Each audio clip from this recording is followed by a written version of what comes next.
fleeing their own countries because their religious beliefs have earned them actual death threats, torture, and imprisonment. Turkey today finds itself in a key position in front of the whole world and in front of God to take a stance and play a historical role in the history of asylum and human rights. Turkey can literally save over 100 lives. Over 100 people who love dearly the Prophet Muhammad and his family. Over 100 people who have dedicated their whole lives to seeking and practicing the truth. Over 100 people who love God and monotheism.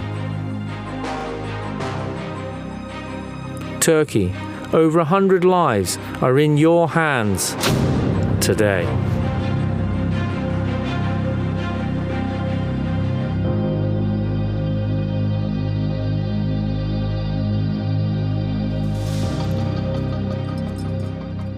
Good morning and welcome back to this monumental event, Humanity Before Borders. I am your host, Joseph McGowan, and I'm joined with my colleague, Hadil Al-Khouly. Right now, we have breaking images coming in with 3 buses carrying over 100 members of the Ahmadi religion of peace and light. Hadil, 103 members, 103 human beings who have committed no crime. Individuals who are being persecuted, who are being oppressed, who are facing acts of anti-Semitism.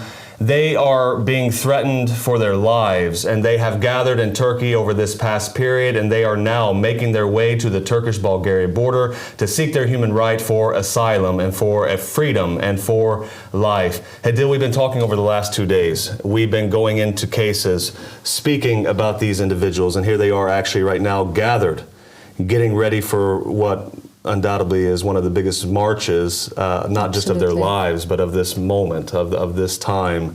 And that trailer summed it up perfectly. Turkey has a big moment, a big chance right now to honor their rights. Yes.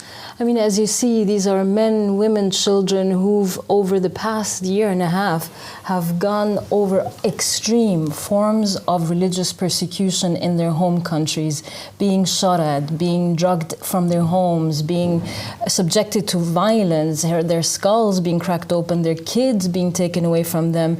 All forms of religious persecution all across the Muslim world, from Algeria to Egypt to Morocco to Malaysia to Iran to Iraq. It was systematic persecution of people who have done nothing, who have committed no crime except being members of this religion, the Ahmadi religion of peace and light, except believing in this holy book, The Goal of the Wise, written by the Qa'im, the riser of the family of Muhammad, Abu Sadiq Abdullah Hashim, the head of the religion, and believing that he is the prophesied savior, as is prophesied in all of the religion, and especially in the Muslim world.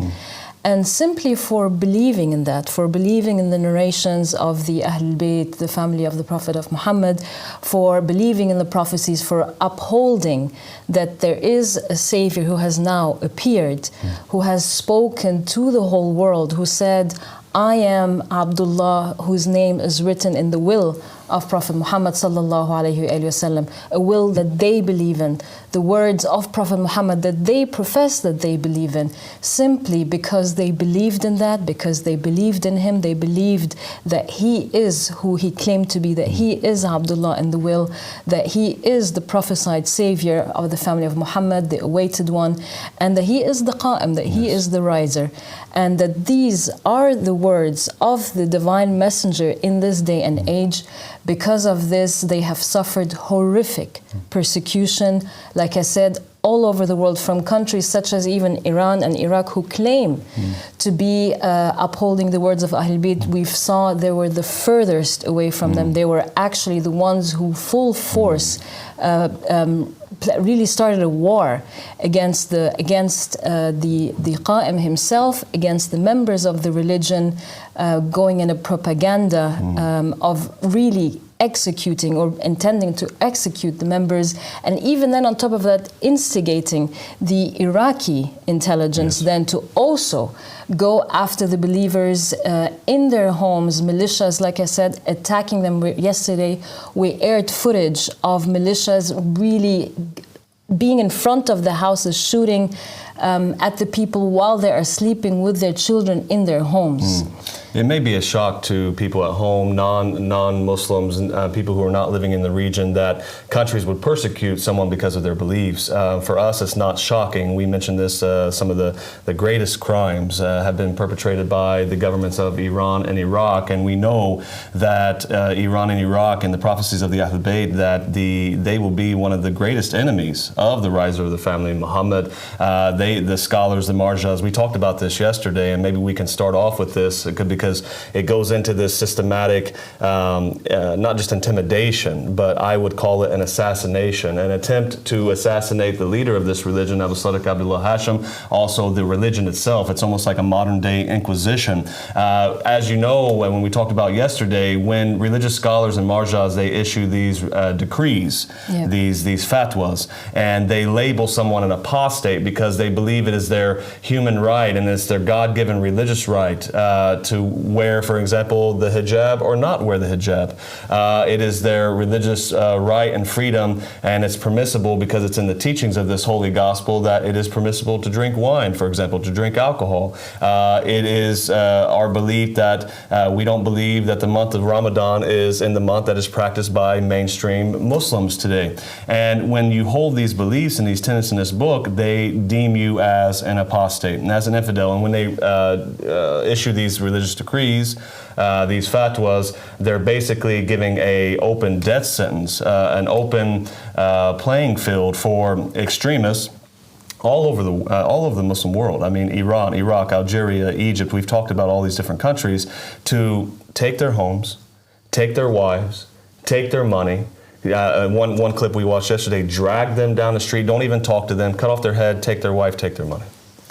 The thing is, this religion has gathered people from all backgrounds. So this is by itself unprecedented, unheard of. Just the diversity of people who came and believed in this religion. So you have people from Muslim background, from Christian background, for atheists, Hindus, Buddhists, all nationalities, all backgrounds, all languages, and uniting. And to see that such a tolerance and a religion that says we welcome all people, we welcome all races, we welcome all backgrounds, we welcome all ages. And just this, you've seen how, because this is the true religion of Islam. It's not for a certain race or a certain language, or it is for all of the earth, for all humanity. And because of this stance specifically, because of being so inclusive and open and welcoming, like I said, everyone, these governments couldn't take that. They couldn't accept that. And they had to twist, they had to terrorize, they had to humiliate, they had to accuse, false accusations, and really breaking all religious values. So there's nothing of religion in anything that they're saying. There is no religion in dragging people from their homes, in attacking them, in humiliating them, in calling people to execute them. I mean, what religion is that? What Islam are you talking about? That's the religion of Iblis, and that's one thing that's beautiful about the truth. The truth has a way of exposing falsehood. How weak and how paranoid do you have to be to begin investigating, watching, harassing, intimidating, threatening, making it impossible for a human being to live in their country simply because they're practicing their God-given right to believe what they want to believe in their homes. And yet they're sending out henchmen, they're sending out thugs to their houses, they are breaking into their houses, they're confiscating their laptops, their phones, they're taking them to prison, they're giving them prison sentences. Currently, right now, as we speak, there are brothers and sisters in Iran still in prison. We haven't heard of them. The families have not heard from them. The ones who were released from the Iranian prison were actually giving horrible tales, Hadil, of abuse, mental, emotional, physical abuse, threats. The reason why we keep mentioning government conspiracy, I think it's important, especially coming out of Iran. The individuals of the religion who have come out have said that they were actually asking them to sign false affidavits, false confessions against themselves and against the leader of this religion, Abu Sadiq Abdullah Hashim, the riser from the family Muhammad, that this is a religion that not just actually accepts homosexuality, because we're saying that, look, this is their choice. All we're saying is you shouldn't stone them to death. They're taking these words in the book and twisting it to such a degree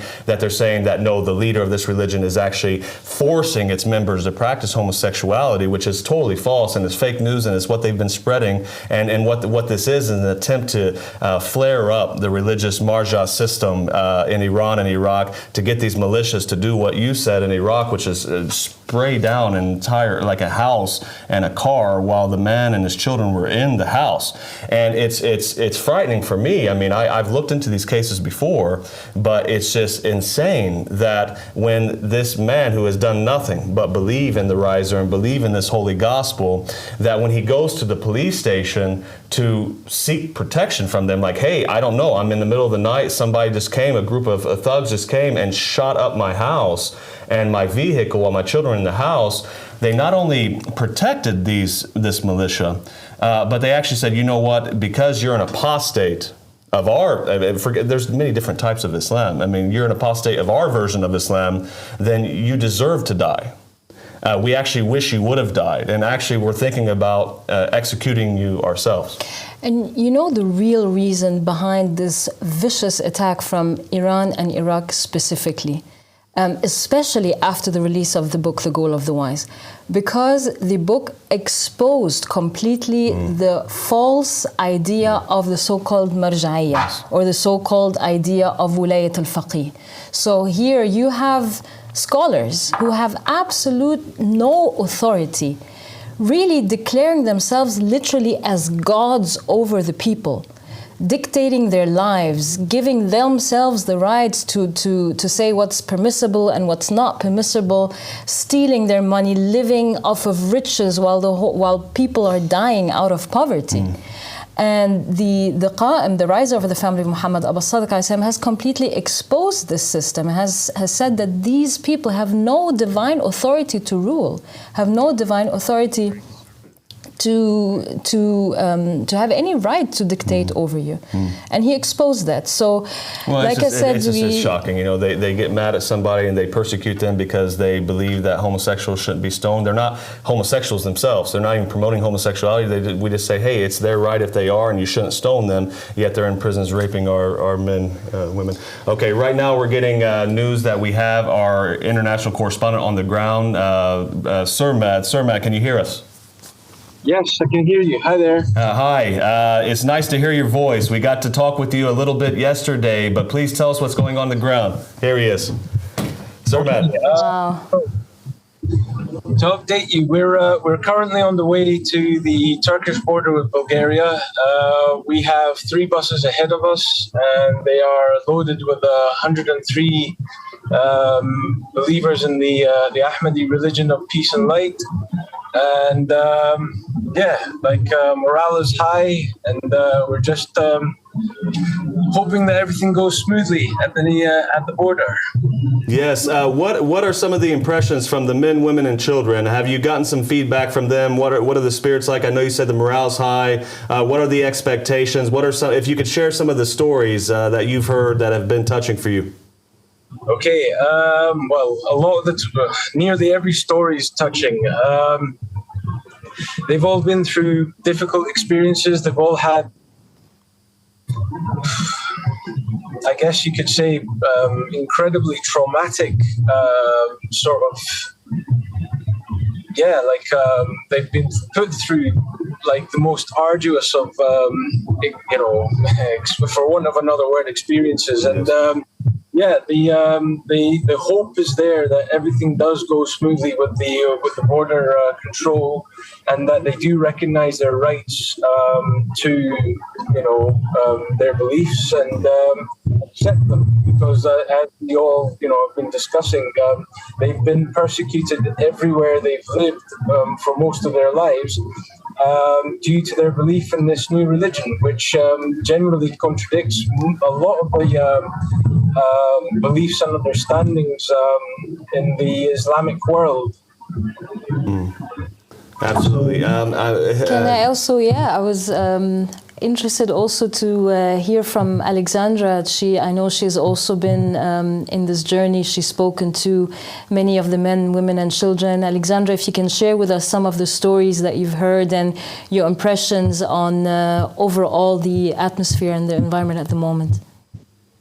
Yeah, I mean, we've heard some really shocking stories, people being abused, imprisoned, and just put through the most incredible ordeals just for being a believer in the Ahmadi religion of peace and light and not doing anything. I mean, everyone is feeling good at the moment. We've seen people this morning, everyone was feeling positive. Getting into the buses, there's a lot of good feeling around, and I think everyone's just very hopeful that everything's going to go smoothly at the moment. Alexandra, how many children are currently on these buses? Do you have a rough idea?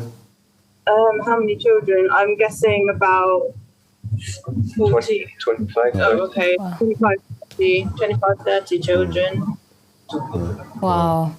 I know that there's also some infant children with them. I think there's a 6-month-old baby. Oh, it's About 10, 15 children. Oh, okay. It's about 10. Sorry, that was a big overestimation. No, but yeah, there's definitely a few young children, yeah. Alexander, we've been talking over the last couple of days about the different cases, whether it's the abuse from family, it's the militias that are coming into their neighborhoods that are firing on their houses, whether it's the imprisonment and the torture, the fact that it's not just about them being labeled as an apostate and not being able to practice their beliefs, but if you can kind of be a voice for the people right now that are on the ground, they're driving in these 3 buses, they don't have a life to go back to. They're stripping their rights as citizens, they're stripping their businesses away, their houses away, not allowing them to function in society. Tell us a little bit about this, please.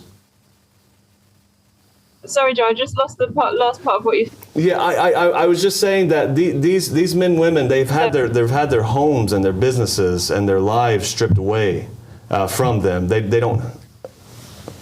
Okay, looks like we're having. How far away are you guys right now from the border? About half an hour. We're about half an hour away 30 now. minutes. Okay. Is the connection better? Can you hear me, Alexandra? Connection's improved now, yeah. I can Okay, hear you. good. I just want to hear from you. I want to get a voice from the people there. Their lives, they have no life to go back to, is what I'm asking.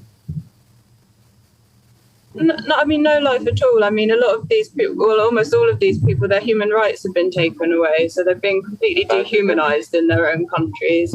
They can't go back. There's nothing for them. They've had everything taken from them, their possessions, their homes. Abandoned everything. They've abandoned everything to come here to get to safety. So they can't, there's nothing for them to go back to. This is their only option. Unbelievable. Alexandra, thank you. You guys are heroes, all of you. Really, your stances, the stances of the men, women, and children there, it's absolutely inspiring. Thank you. Please keep in touch along the way if anything develops. We will do. Thank you. Thank you, Alexandra. 20 children, almost 20 children now. I mean, it's really incredible. I mean, this is such a historic moment where you've seen such a big group of people take such a courageous stand, but also really standing up for what they believe in. It is in their absolute right to choose to believe in whatever they want to believe in, and it is their absolute right to be granted protection. It is their absolute right to claim asylum. And it is their absolute right to be able to manifest their beliefs, because one of the things that they were told is, even then, they were basically, for example, told, practice your religion, but in your homes. But even then, even when they did that, they were also attacked and targeted. But it is their right to manifest and to publicly speak about their faith. I mean, it is their human right. So don't tell them, don't harass them when they try to write on Facebook, or somebody's put behind bars for putting a post or for going out on the street. I mean, in the 21st century, people are being abducted, kidnapped from their homes. People are being tied and thrown into mental asylum institutions for writing a Facebook post. Can you believe that? No, it's worse than the Nazi state. I kept saying that yesterday, and I think listening to Alexandra right now, it was a bit surreal for me. And I think it really brings the picture home for everyone. We've been reading cases over the last couple of days. We've been trying to present the fact that there is no life for these men, women, and children back in their respective countries, and it's a widespread issue. We're not just talking about Algeria and Iran and Iraq, we're also talking about Egypt, we're talking about Palestine, we're talking about Jordan, Azerbaijan, Thailand, and any Muslim-backed state. You've heard what she said. They cannot live. Forget the fact that every day they're wondering if they're going to be abducted, beaten, tortured, shot, killed, beheaded out in the middle of the street at any time. Imagine that weight in your head. I want you to sit there and think that anytime I'm in my house, or anytime I step outside, anytime I'm awake, or anytime I'm asleep, I can die because these people deem it permissible that I should be killed. Why? Because I've done something to offend them, I've done something to threaten them, I've done something. No, I believe in the riser of the family Muhammad, Abu Sadiq Abdullah Hashim. I believe in the holy words of this gospel, the goal of the wise. That means that I should not just be constantly concerned for my life, but I have no life. And I don't have a house anymore. I don't have a business anymore. My children can't get education anymore. It's dehumanizing was really a good word that she used. Like they have made them subhuman. And that's how do you go back? I think in their minds, there's a point of no return. This is it's a life or death for them. It's life or death for them. They're going to the border and putting it in the Turkish border patrol's hands.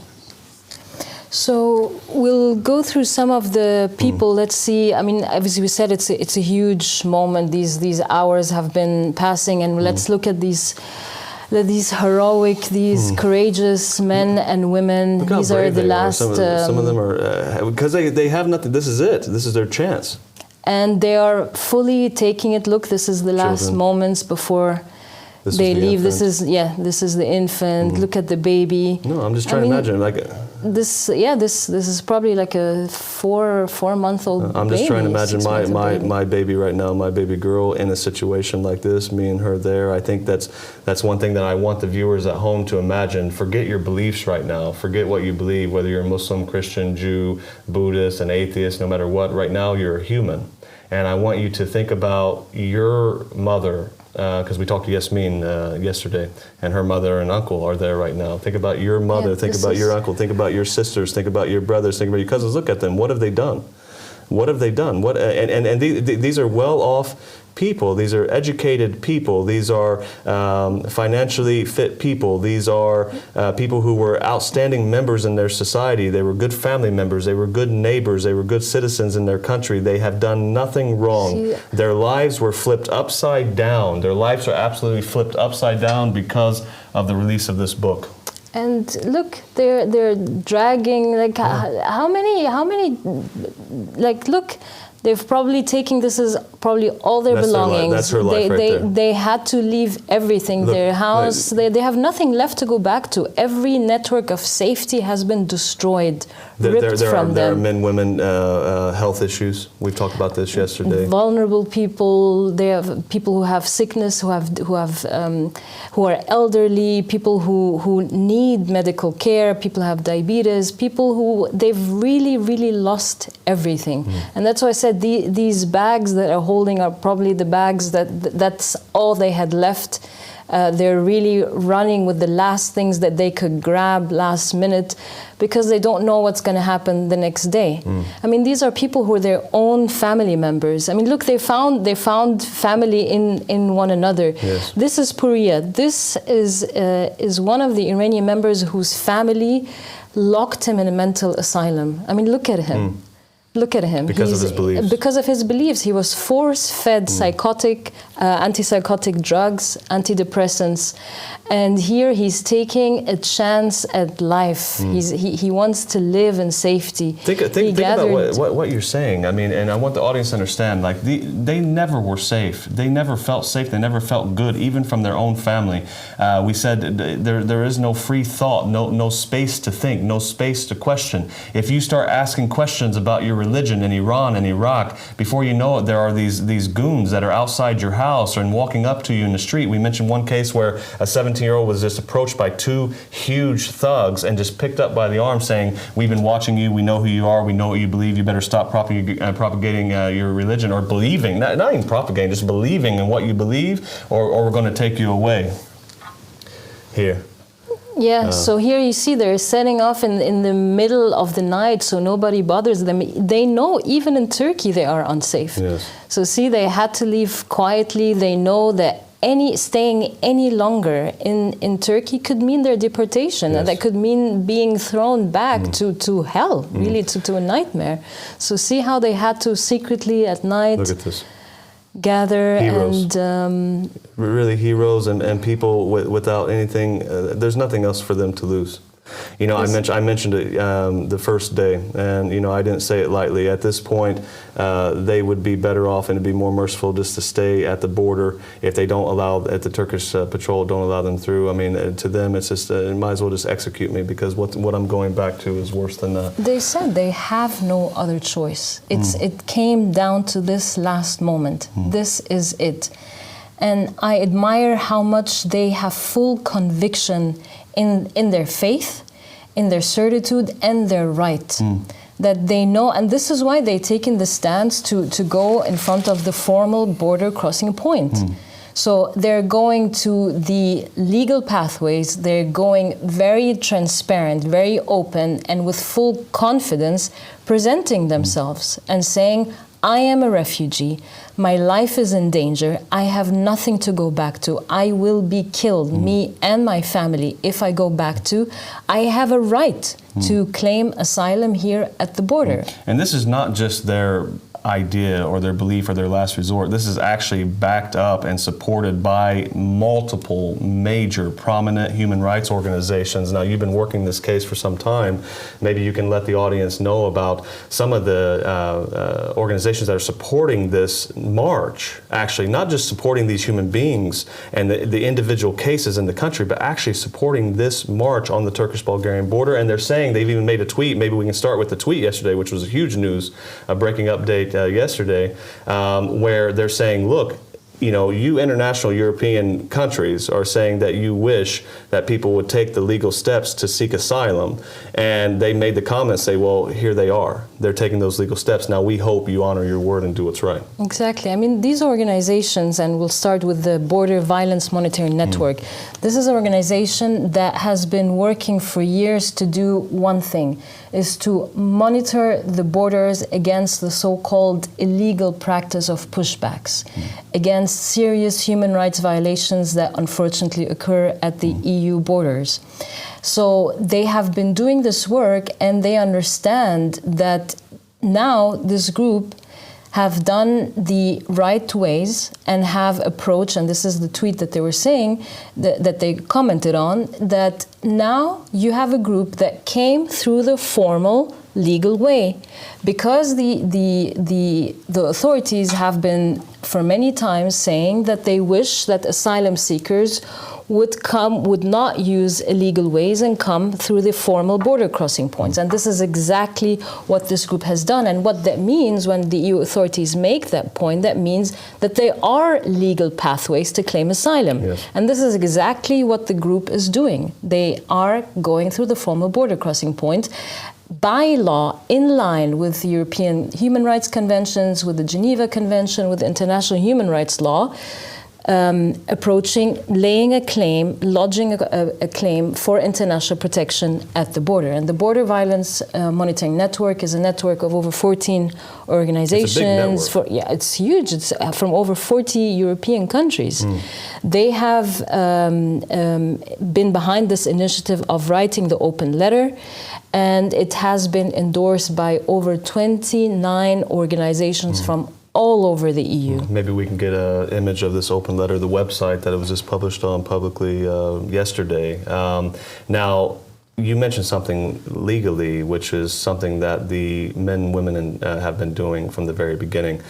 I want to make it clear for everyone watching, here we actually have it on the screen right now. I want to make it clear to everyone watching this right now, these are not men, women, and children that are leaving their homes because they're unhappy or that they're seeking a new opportunity. These are well-off people. These are people who were very happy in their homes, and these are people who have been attacked, persecuted, violent acts carried out against them, intimidation, threats, to the point that they took legal steps. I think we want to mention that first. This has been these people have been suffering, been going through a nightmare for the last 8 months to a year and a half. This all started last year, and they went to their local authorities. They tried to get help. They tried to get legal assistance. What happened? Joe, they knocked on every door.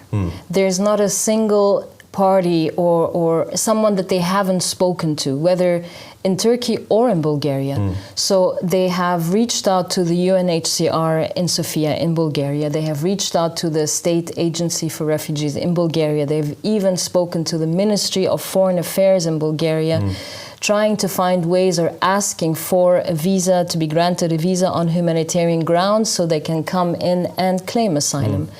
And we've even have if you see the open letter here. So look at all these organizations that signed this letter. So you have that endorsed this letter. So the Border Violence Monitoring Network, Mobile Info Team, Northern Lights Aid, Collective Aid, Mission Wings Foundation, Center for Legal Aid Voices in Bulgaria, Bibliofem, Association on Refugees and Migrants in Bulgaria. This is Dr. Tanya was one of the biggest organizations that have been with the group from day one.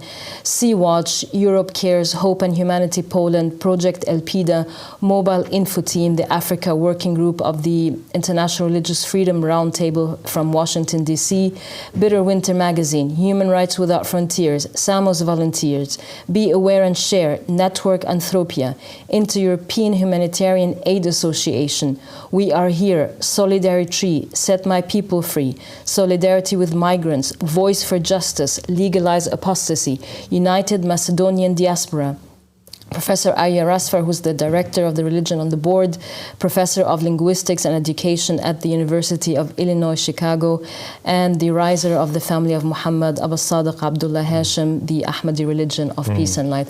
A long list of organizations from all over the European Union, from Greece, from Bulgaria. I mean, even the organizations in Bulgaria, that shows the support that they have, that these organizations are saying, it is your right, we want to help you.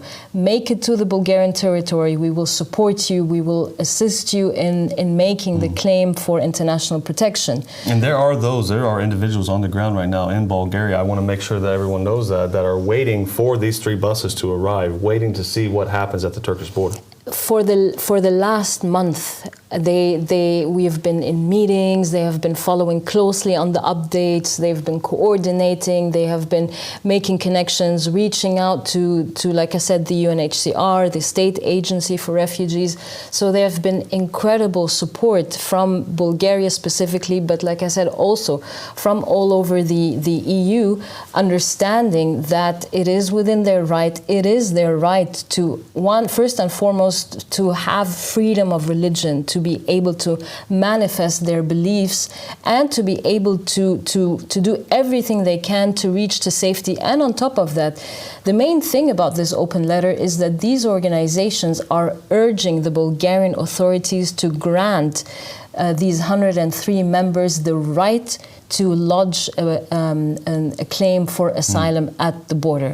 And they're also urging Frontex, which is the European agency for the borders, to allow them as well to enter the Bulgarian territory and apply for asylum. Touch on this, expand on this, because maybe those at home are not familiar with the international law. I think movies and Netflix, we were talking about this last night, actually give the impression of border crossings to be through smugglers or individuals who just walk into a border and just walk over. The system, the law is set up in a way where they can physically go up to in front of the border police and present their case, and they're seeking asylum. Is this correct? The 1951 Geneva Convention has fundamental principles that say that if you are a refugee and you're coming from a place of extreme danger, your life is in danger, and you approach the border, you cannot be pushed back. You cannot be, it's the principle of non-refoulement, which means you cannot push the person back to the circumstances that they're fleeing from. So you have to allow them to lodge a claim for asylum. And then you cannot ask them, of course, because of the circumstances they're fleeing from, they might not have travel documents, they might not have visas, and regardless of how they made it into the territory, it is the obligation of the states to give them an opportunity to put a claim for asylum. And that's why you see here in the beginning of the open letter, these organizations are urging Bulgaria to work by these obligations that they have committed themselves to. And they're citing the Law on Asylum and Refugees, they're citing the EU Charter of Fundamental Rights, they're citing the Geneva Convention, and they're also citing local, so national law of Bulgaria, which state that if you cross the border illegally, basically meaning without a visa, it is not an offense if you are seeking asylum. So what they are doing is completely within their rights. They, like I said, they followed all the legal pathways, and because of that, it is now on these authorities to work to fulfill their obligations and to allow them entry and claim for asylum. And I think it's worth mentioning that it's not just us passionately pleading for their cases and to try to make everyone understand via satellite and through the internet, those who are watching us now, that they are facing massive, extreme, violent threats on their life, and they have no life to even exist in these Muslim-backed states.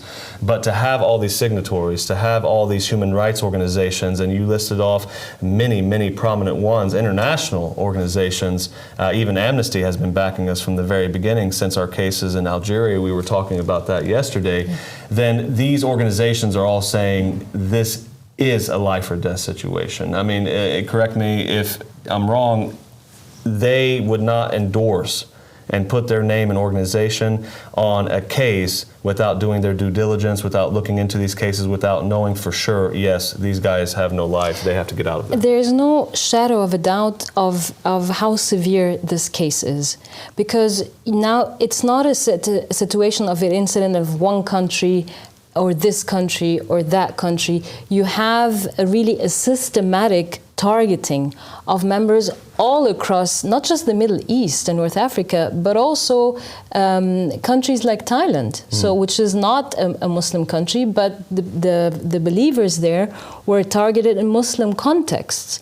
So now when you have from Algeria to Egypt to Iran to Morocco to Malaysia, to Azerbaijan and Turkey, you have such a wide scale of systematic, consistent, escalating persecution after the release of the book. The situation is so imminent, so dangerous, so urgent, that you have states literally telling their nationals, as we've seen in Algeria, that we have the right to strip the nationality off of you. Simply because you don't believe in what we believe in. So what that means, in other words, is you're not a human. We have no obligation towards you. If you are killed in your home, we won't care. Okay. Actually, we just got news that the men and women and children have now reached the border. I don't know if we have images or video. We will bring that in as soon as we can. This is it. You know, this is the moment that they've certainly been waiting for months.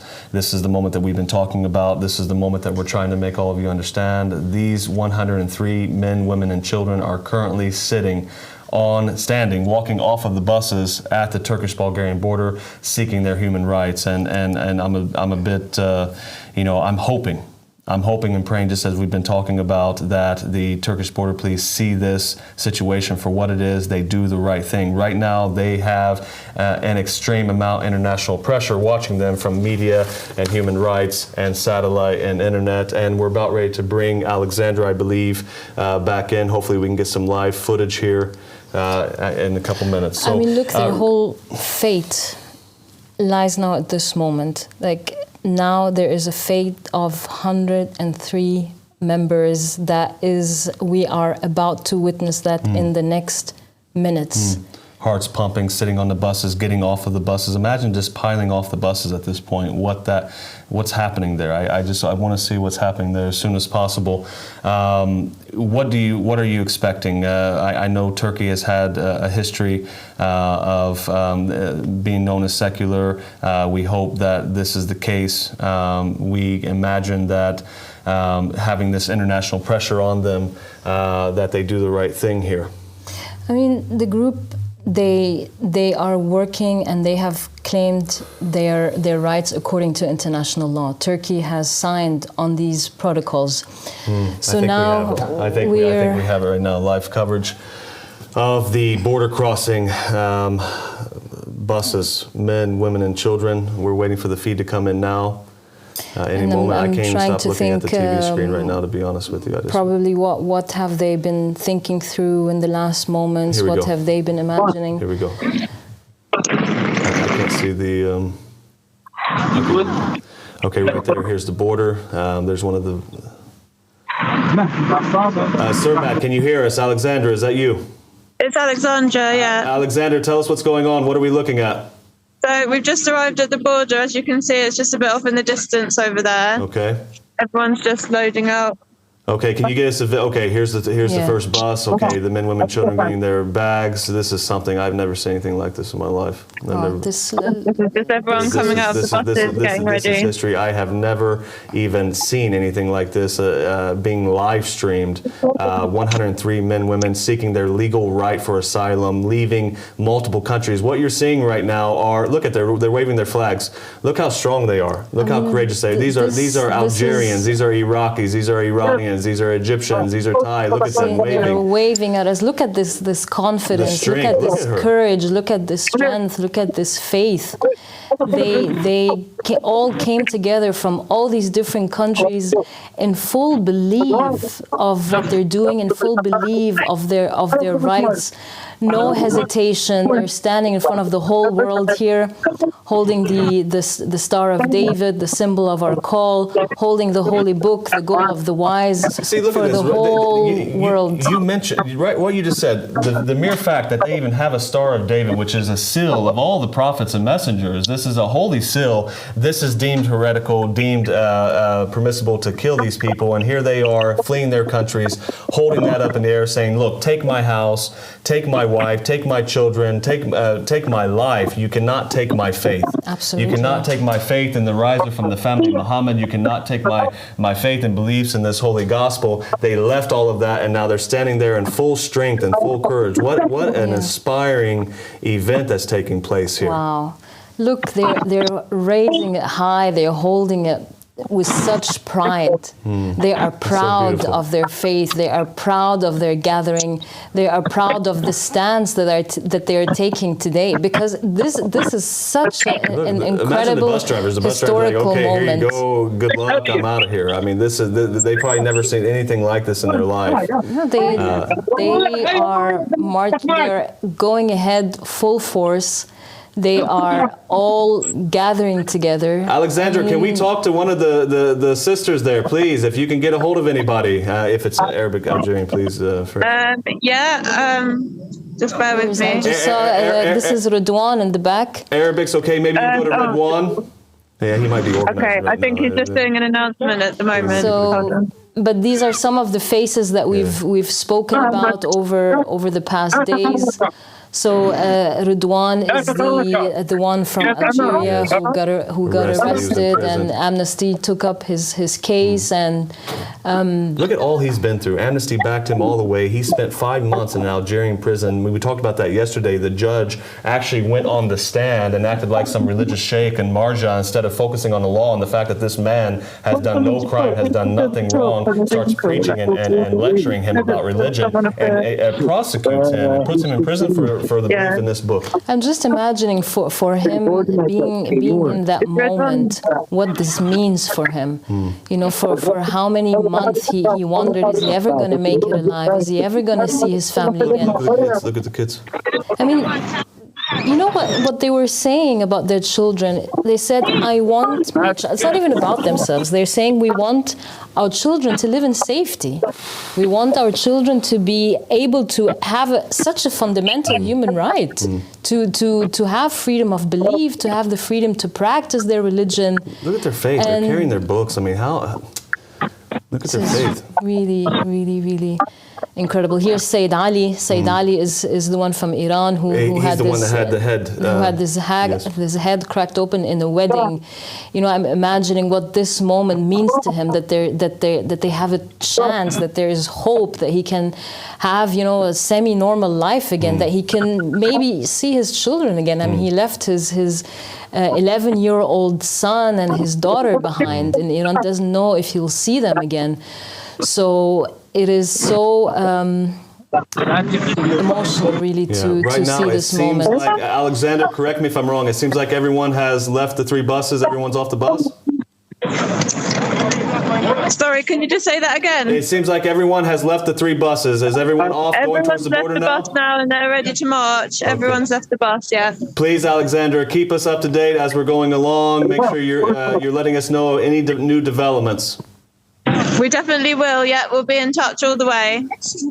Keep the camera on them. We're gonna continue this footage. It looks like they are getting ready. They're about ready to move. This is it. Here they go. This is one of the greatest things I've ever seen in my life. They're moving. This is over a year and a half. They are carrying their entire life right now on their back. We got the member of the press here, Sir Mad's up front. Here he's got a camera on. Look at the banner. They're getting flying. Ready to march. What you're witnessing right now is 103 members of the Ahmadi religion, peace and light, members who have faced persecution in their respective country. Yes. In the car. Yes. Okay. You are witnessing these members about ready to march for their freedom. Freedom from tyranny, freedom from persecution, freedom and just for their basic human rights. And they are gathering right now in full strength and full faith, exercising their legal human right at the Turkish-Bulgarian border right now. I've never seen anything like this in my life. In all my years growing up in America, any news broadcast I've ever watched, this is unprecedented. This is most. What are they holding? Look at these signs. So these are all the articles that were written and press releases by international human rights organizations about their case. So this is the Amnesty press release after the case in Algeria. This is the Human Rights Without Frontiers. These are all the international human rights organizations. Is this from us or is this somebody else? So this. We're not sure. We'll find out now. But so they are now, see, all the way in the back. Yes. This is the Human Rights Without Frontiers. So these are all the organizations that have worked with the group over the past year, documenting all the horrific, extreme religious persecutions that they have faced, and saying that this is a religious minority that's persecuted, and it is upon these authorities to grant them protection and to drop charges against them and to release them. I just want to say that I bear witness that there is no God but Allah, and I bear witness that Muhammad is the prophet and messenger of Allah, and I bear witness that Imam Ali and the Imams from his sons are the proofs of Allah. I bear witness that Imam Ahmad al-Hassan, Abu Sadiq, and the Mahdis are the proofs of Allah, and I bear witness that these men and women are the most courageous people I've ever seen in my life. No, this is unprecedented.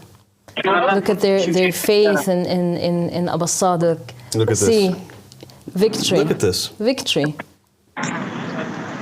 Go straight to Nadia now. Wow. This is so powerful. Right now, we can't see what's going on up ahead. I know Alexander mentioned. Alexander, how far up ahead is the border? How long are you guys walking? Is it right there? So it's just, oh, sorry, hold on a second. Is it on the other side of those minarets, or is it that? Is it right? So now these are the buses now, I think. Sorry, just got a big lorry going past. Yeah, it's just all the way up there. If you can see those Turkish flags. I don't know if you're able to see them. Hold on, let me have a look. It's down that block street, correct? Yeah, so it's just down the end there. Going now. Where those buildings are. So that's where we're going to walk. Imagine that walk. Imagine that walk being watched every step of the way. Look at this. God be with you guys. God is with you. Allahu Akbar. We were being mocked for not wearing hijab. Look at some of the, if we're able to see some of the banners they're holding. So here, Human Rights Without Frontiers. This is the Harana, the article on the Iranian arrest. Okay, so we got movement right now. Said there's a police car that's just pulled up locally. It looks like we got a few people here. These could be border police right here. The guy in the suit here looks like he's from somewhere. This shirt, probably something. It's hard to say right now if these are truck drivers. Obviously, this is people working the border. Looks like they're trying to say, one guy gestured back. Yeah.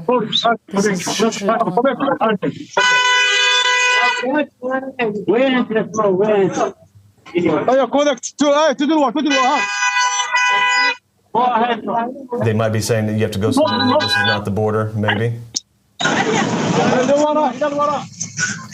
think so they're probably redirecting them. This could have been something where maybe it was a checkpoint for the semis, and they're saying, "Look, guys, the border's over here." I think the border is down this street, this block street here. I think it's past the here they go. Some is the entry with cars and some is on the pedestrians, so now they're directing them to the... We've been talking about this day for the last 2 days, and there's nothing that could have prepared us for seeing this. I mean, the images right now are more than enough to explain everything we've been trying to say. Here we have members of the press documenting, monitoring, making sure that the group is protected, that there is no violations against their rights, that they're safe. So here they are. They are marching on. They're continuing on. Look at that. Look at that. Okay, so we got one border police here. It looks like. I think he was trying to tell them to wait.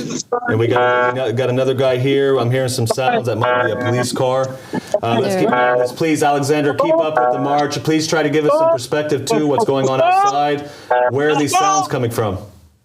Stop! Listen. Let the car pass. Slow.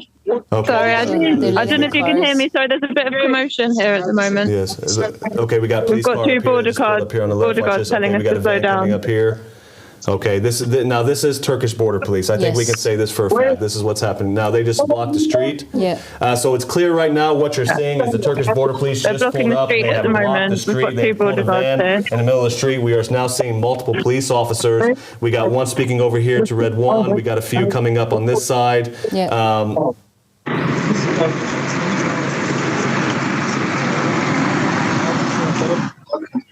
I think we have a believer who's speaking Turkish. Yeah, this is... he's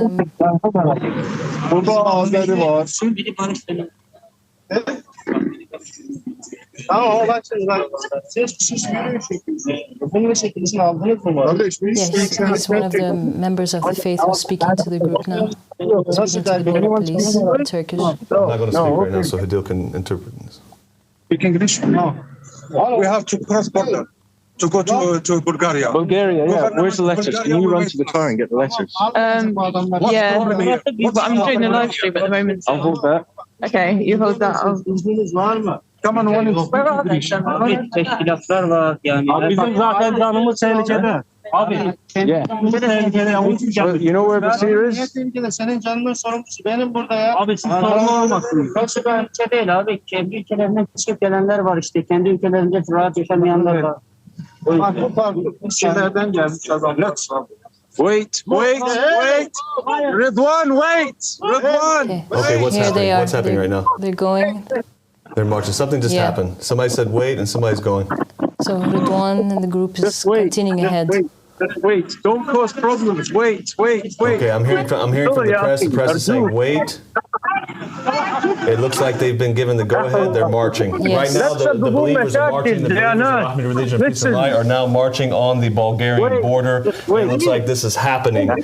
Police are coming up from the left and from the right. It currently looks like I can't get a good view. It looks like there's 8 or 10 police officers here. Yes, just be calm. Okay? We listen to them, they let us through.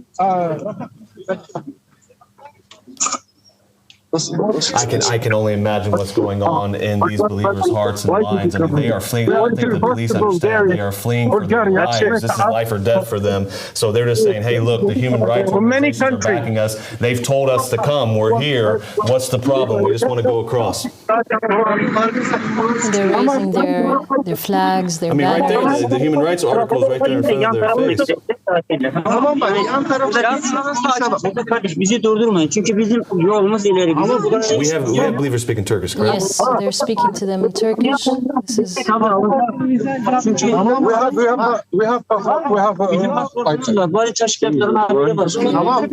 them we have organizations that are waiting for us. yan tarafa geçin.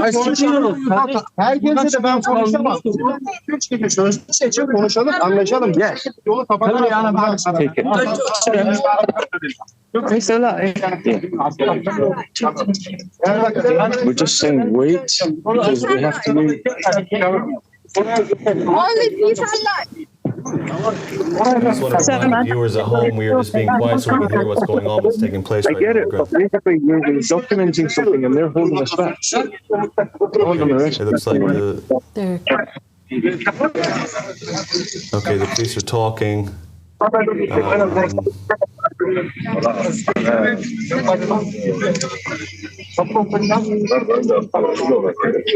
So much. Okay, we got more police pulling up on the other side there. I think it's becoming clear that the Turkish police are not wanting them to walk towards the border at this point. They're probably trying to figure out what's going on, correct me? they're probably trying to understand what's happening. But the group is committed to continue.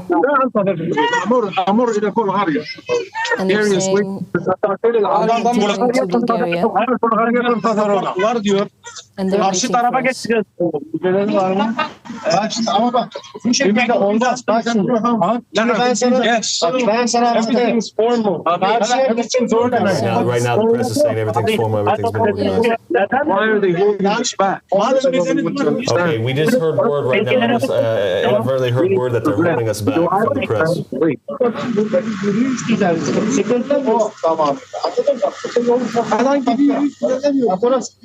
Look at this brave woman.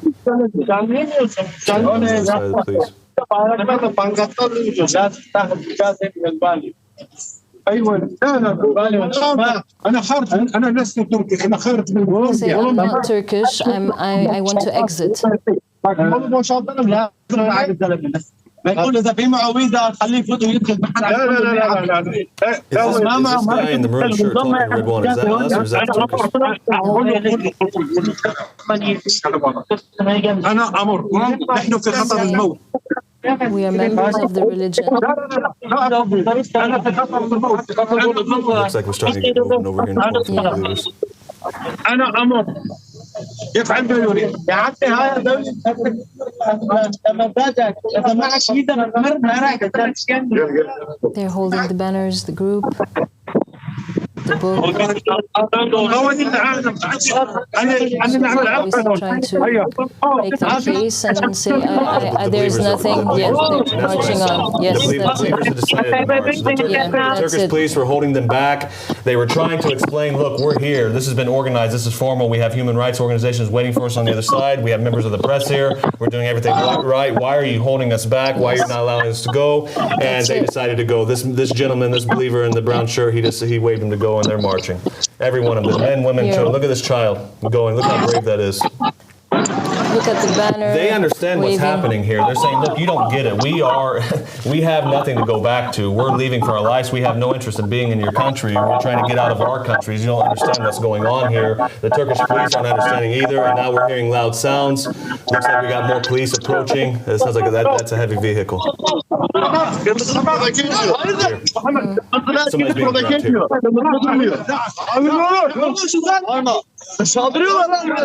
Somebody's being grabbed. Looks like they're trying to keep each other away now. They're just walking in the same direction now. Okay, I just saw that guy, the Turkish police. He just shook his head, looked at the other guy, really intense. So they're continuing on. They're marching. Right now, it looks like they're marching on. Cars are pulling up as we speak. The Turkish police are kind of lining up now on the sides, allowing it to happen. It looks like they're going to let them through. As of right now, they have stepped aside. There is a heavy presence for sure. As we're talking, more and more police are showing up. I'm hearing sirens. See here. Yeah. Now this guy's being a bit more aggressive. Now this siren, he's actually pulling up, but they. But look at it, it's such a big group of people. That's a big group of people. And they are continuing on. They know that what they're doing is completely within their rights. They're letting them walk. I don't want to speak too soon, but the way this police officer's walking, it looks like he's just kind of guiding it along, if you will, allowing this to happen. Okay, somebody's running. Something's happening here. Somebody's running up. Okay. Can you get up to the front here and see what's going on? We just saw a police officer running up there. We're hearing some screaming. Sorry, can you repeat that? Can you get up front, please? Get us a shot up front. Okay. They're just running from the side, but the group, they're continuing ahead. Is there anything happening up front? At the front, it's a bit calmer, actually. Okay, great. Can you get us a shot? Get us a full shot of these believers, these courageous men and women who are marching right now for their freedom. They're trying to catch up with one another and. Look at that kid. Yeah. What a brave man. I mean, again, their stance is so clear. We're not going back. Go back to what? Go back to death. Go back to execution. Go back here. This is Leila, whose family tied her up and force-fed her antipsychotic. Look at that moment. Look at that. Wow. This is such a touching moment. We talked about Leila's story. We saw her heartfelt testimony after this. Look at these tears of joy. So much. You are my heart, really. She deserves protection. She deserves to live a life of safety. They've been through so much. I don't know what to say. See, look. They're on the other side. There's the Capicol, the border. They're close. They're there. That's it. Guys, this is happening. What we've been praying for, what we've been talking about over these days, they are right there on the Capicol border. The Turkish border police have seemed to step aside. It looks like they're going to allow them through. I don't want to speak too soon. I just want them to be on the Bulgarian ground, but it looks like they're going to let them through. They will be safe. These are believers in the Ahmadi religion of peace and light. These are believers in the riser from the family of Muhammad. These are believers in this gospel, Abu Sadiq, Abdullah Hashim. And of course, God is with them, and it looks like He's going to give them success today, give them victory. I mean, these are men and women that all they ever wanted was to live their faith. They're saying our faith is everything to us. We don't want to live one day without our faith. They believe in Abu Sadiq with everything in their heart. They believe who he is, and they believe that he is the awaited savior. Every man, woman, and child that you're watching, these 103 believers in this religion have all made a testimony to each one of their governments, to each one of their Muslim-backed states, saying, take my life, take my property, take my everything, but you cannot take my faith. You will not take my faith. And they left with what little they could carry in their hands, and their faith in God, and their faith in our leader, Abu Sadiq, Abdullah Hashim, and they marched to a very dangerous situation. They knew the risk. They knew the risk, but they also knew that there's nothing left for them. Yes. But they made a choice that I want to practice my faith. They're reading verses from the Quran. They are making prayers. We're still on the Turkish side here. Yes, this is still the Turkish side. Okay, looks like things have stopped. I think we're right at the. So now, we are yeah, at the gate. they are at the gate right now. Do they have the gate shut? We're just walking over to a different gate. Different gate. Different gate. Hey, this is happening, guys. The Turkish police are now walking them to a different gate. They're going to let them through. They will. They're going to let them through. Right now, So look, now we hope so. We really hope the Turkish police right now, we really hope they're going to let them through. They're walking with them. Yes, Here they're walking you can with them. see. Right now, they are not showing any sign of aggression that we see. Yes. This is certainly, we've been talking about this. This is a huge test for the respect from Turkey for human rights right now to exercise international European law. It looks like they're about ready to do it. They have now walked into another gate. This is the gate. This is the gate. Yeah. But you saw that police officer. He didn't seem aggressive. He seemed like he was actually showing them, hey, look, it's over here. Let's see what's going on. They're obviously understanding now what's happening, who this group is. They're probably reading these huge banners, these names of the organizations.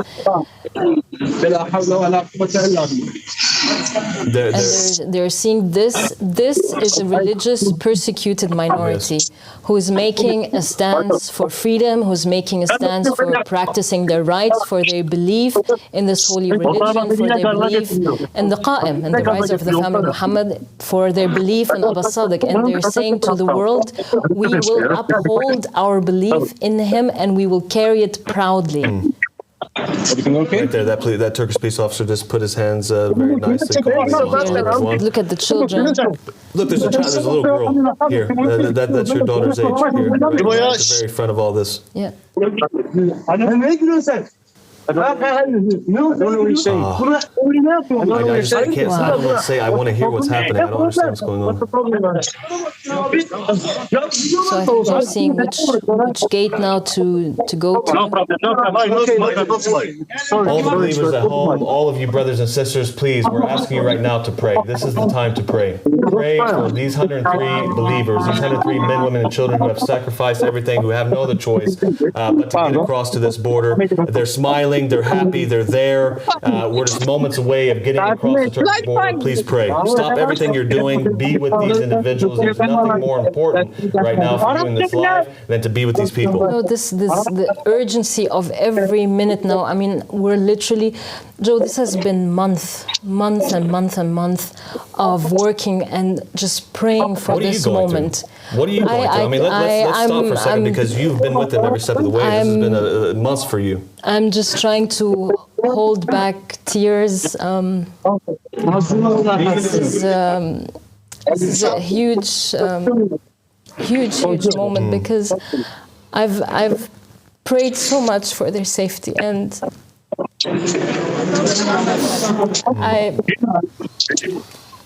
I just dreamt for a moment that they could be safe. And every morning, Joe, for the past month, I wake up with that, my stomach twisting. And is there an email from somebody who came? Hidil, I'm so sorry. No, we have to see what's happening. Alexander, something's happening. Alexander, can you please tell us what's going on? Araç girebiliyor, ne araç yapabiliyor? Zaten normalde bize bile pasaportumuzdan olsa. Alexander, can you hear us? Oh, yeah, sorry, I can hear you. No, can you please tell us what's happening right now? Okay, we're just waiting at one of the gates. We're all piled up towards this gate. They're still talking to the border guards, so I'm not sure what they're saying. What's your impression of the energy there? Do they seem like they're going to let this happen? What are you feeling right now? The border guards seem pretty calm. There was just a slight run-in with someone, but I don't even know if that was someone who works here or not. Okay. At the moment, they're just talking. They don't seem to want to let us through yet, but everything seems civil and reasonably calm. There's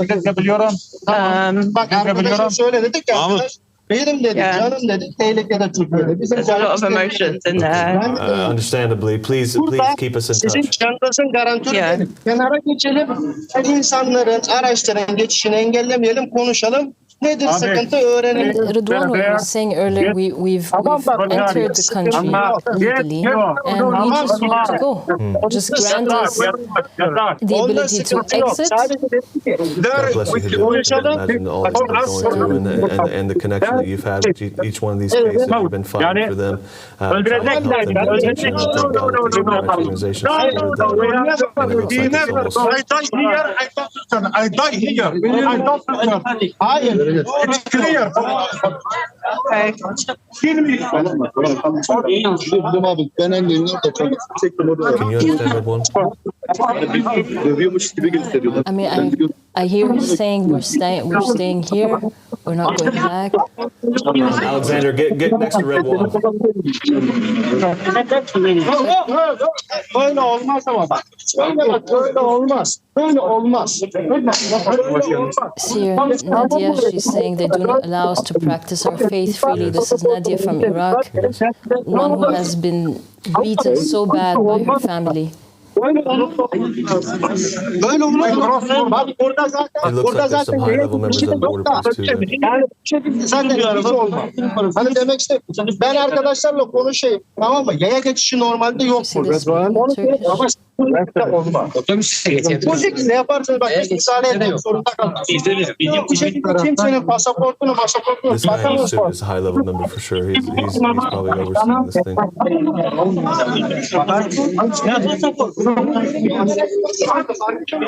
So see, these are all these different nationalities. I mean, there's like 7, 8 countries, nationals from all these different countries who are there now. They've never seen anything like that.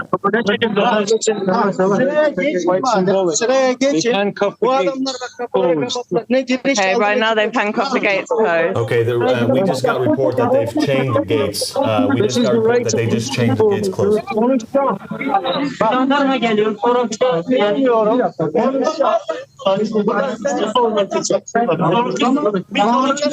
Hey, Alexander, is this Turkish or Bulgarian side that they chained the gates? Which side got handcuffed the gates? Hold on, I'm just going to go and get closer.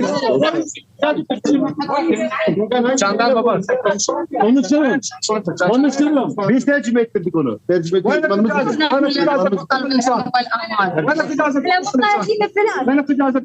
Looks like Bulgaria.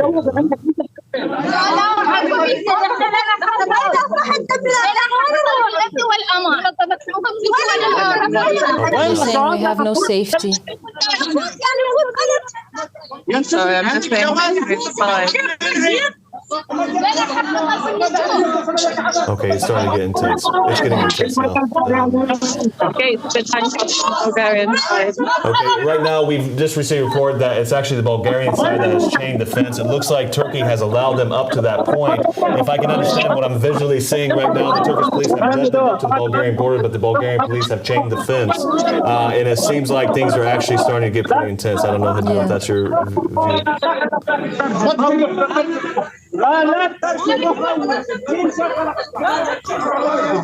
Right now, the Bulgarian side are all filming this.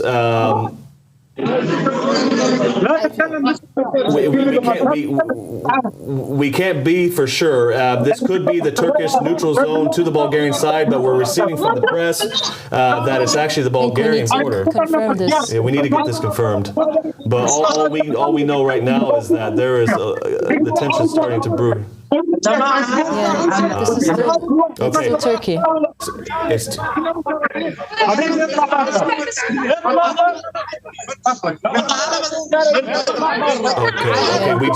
We just got to confirm. This is actually still Turkey. We're still on the Turkish side. This fence is what leads to the common area, the neutral point, the neutral zone, the road that leads to their freedom into Bulgaria. So this is getting really intense. I don't know how they're going to get past this. If the Turkish police do not let them through, they've led them to this gate, but now they've chained it. Hadil. I mean, they're talking to them. Bu kalabalık geçecek. Anlamadım. İngilizce biliyorum sen. Ben Türkçe biliyorum. Ha. Here you see the press is filming. Yok. Ben hepsi burada. Arabanı geri çek. Böyle sensiz olmaz. Hukuksuzluk. Okay, looks like we're losing connection. It looks like we're losing connection with the correspondence. Alexander, can you hear us, please? Yeah, bear with me 1 second. Bear with me. Yes, please try to get the footage up as soon as possible. Okay. Sorry, can you say that again? What's happening at the moment? They've handcuffed the gates. Sorry, I'm being pushed away. They've handcuffed the gates and they're just talking to the border staff at the moment. I'm sorry, I don't understand everything that's being said, but it looks like they're not wanting Please, to. all of you right now, pray. The gate is handcuffed, but again, Turkey still has a chance here. I mean, this is not over yet. They're probably just trying to figure out. No, Wait, something's going on here. they're pushing. Wait, there's pushing at the gate now. Yeah. Okay, something must have happened. Something must have been said about not going through or not getting through. These men, women, and children are desperate. Right now, I don't think the Turkish border police understand what's happening here. They have nowhere to go. They're not going back. Hidil, you mentioned this earlier. If the Turkish police did not do what was right, we were going to look at a humanitarian crisis on the border, and this is now starting to get really tense. The police are pushing them back now. Okay, it's starting to get aggressive now. It's getting, okay, they just pulled out a stick. Something's happening. Fights are breaking out now. The police have pulled out large batons. They're pushing the believers back. They're pushing back. Somebody just got thrown on the ground. They're hitting him. They're kicking him. The Turkish police are clearly not letting them through. They're clearly not going to honor this. There is a massive fight going on right now. This is terrible. This is not what we wanted to see. This is not. This scream. Did you hear this? Yeah.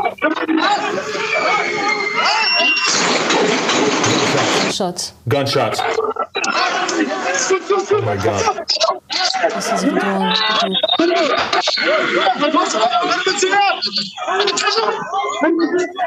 This is terrible. Oh my God.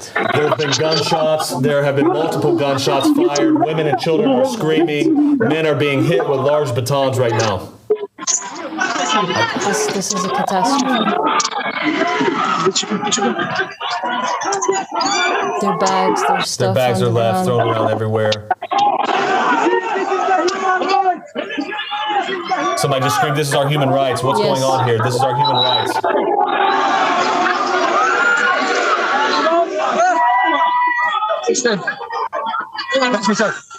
God, please help these people.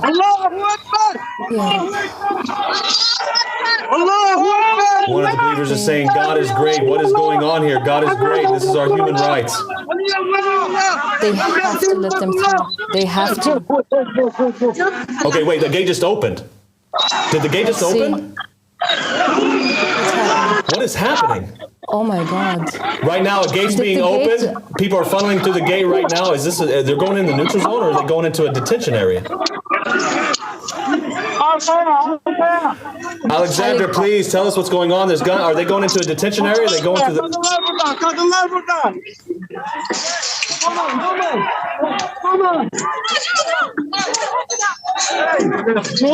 Please tell me this is the neutral zone. This is not some like cell or detention. Please.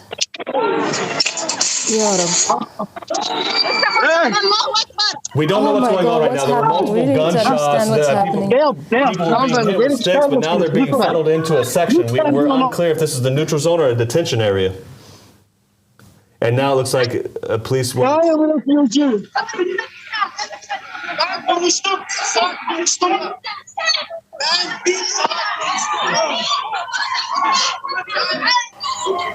Is that it?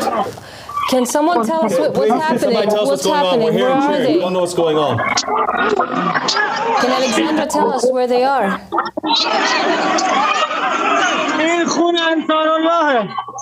Okay, he's got blood on his hands. Okay, so looks like they're now in this zone in between, because this is now the official border. Oh my God. I don't know what's going on. I pray they just let this happen. It got really, we do not know what's happening right now. It got really intense. There were gunshots, women and children were screaming, men were being beat with sticks, and then all of a sudden the gate opened up and they were allowed to come in. Okay, right now we're going to get a new call. We lost connection. This is unbelievable. I am on edge. I do not know what's going on, but I know that it seemed like they were peacefully allowing the believers to go up to the border. Everything seemed to be okay. All of a sudden it started to get tense. It picked up. The sticks came out. Men were getting hit. Women and children started screaming, and multiple gunshots. And then the gate opened.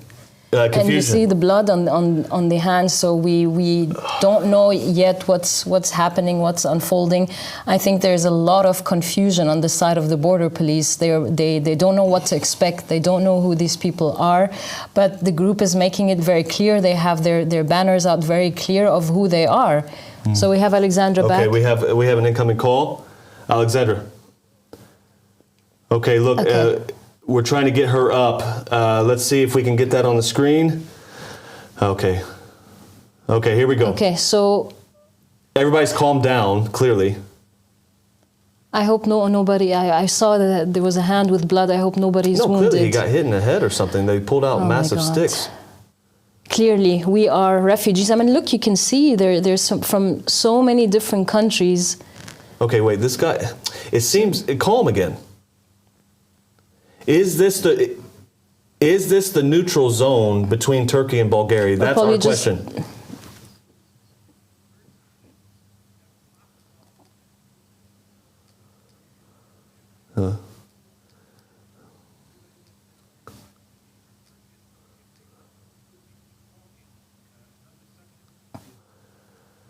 Yeah.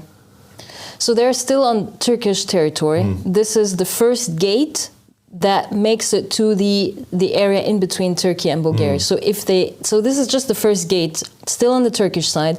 All of these policemen, this is all Turkish border police. If they continue walking, they would be now at the Bulgarian territory. This is I think we're going to get a map up from the control room. We're going to look at where we are and what we're dealing with. If we understand right, this is actually the section that's going to lead up to the next gate to let them into the neutral zone between Turkey and Bulgaria. No.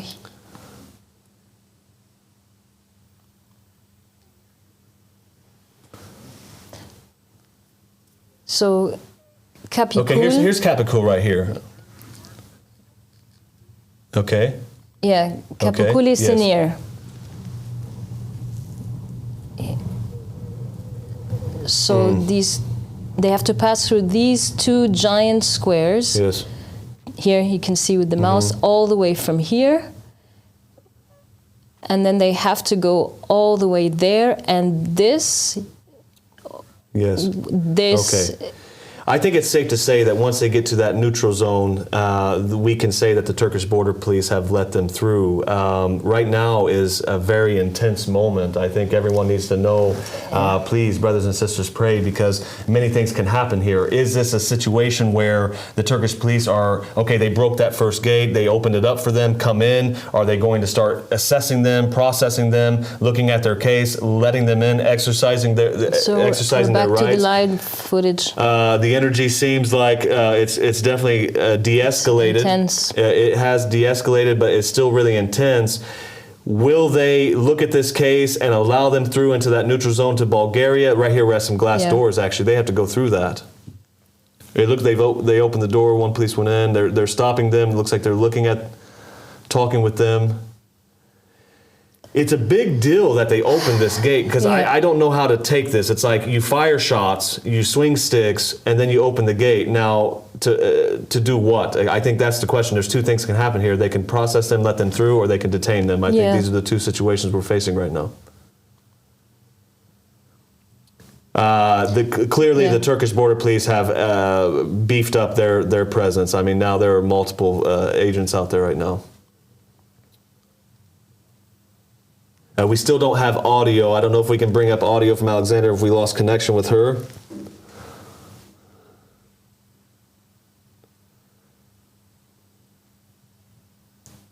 We still can't hear what's going on. I wish we could get some sound here so we can get this. Alex, if you can hear me right now, please connect your audio. We can't hear you. We can't hear what's going on the ground there. Alexandra, please, Alexandra, I know it's really loud there, but if you can hear us, please turn on your sound. We cannot hear what's going on the ground. We cannot hear you. I just hope she hears us. Alexandra, please. I imagine it's extremely loud there right now, what's going on there in the crowd. She probably can't hear anything. Alexandra, please. Alexandra, if you can hear us, turn on your sound, turn on your audio. We cannot hear what's going on the ground. Alexandra, if you can connect your audio and tell us what's happening. Okay. It looks like, okay, the guy's telling them calm down. It looks like they're talking to them. At least from what we can see, the agents are saying, okay, look, calm down, let's look at this for right now. Unfortunately, we cannot hear anything. We're going to keep this running. But Hidil, I mean, what's happening right now? We don't know how long this is going to take, and it looks like where we are now, they're stopped. They are not going to let them through until they look at each individual case. And it seems like the guy, the gentleman in the white shirt, is he? Yeah, he's trying. It looks like he's trying to tell the believers, guys, he speaks Turkish. Get in a line. He's communicating. He's translating between the Turkish border police and the believers. It seems like they're trying to get everybody more in a line. This might be. Yeah, that's Haidar. He's one of the believers. I think he's trying to explain to the Turkish police, understand who these people are, what their cases are, that there are organizations waiting for them on the other side. They've communicated with the UN. They have made their case very clear. They're following the law, and they are just trying to make their claim for protection. This is such an extreme case. I don't even I mean, looking at the faces of these border police, I don't even think they've seen anything like this before. I don't think there has been ever anything like this. If we can have someone reach out to Alexandra, please see if we can get some, because something's picking up here again. Look, something's happening. They're grabbing something. Hadil? Oh my God, it looks like it's getting tense again. Wow. There's some screaming, there's some shouting going on. It looks like the fence is they're shaking on the fence over here. I don't know. Have they separated the believers? Are some on one side, some on the other side? A woman's being grabbed here, maybe to her safety. They all seem to be on the same side. I saw some people on the other side of the fence there. See if you look over there, you see? Yeah. On the other side of the fence.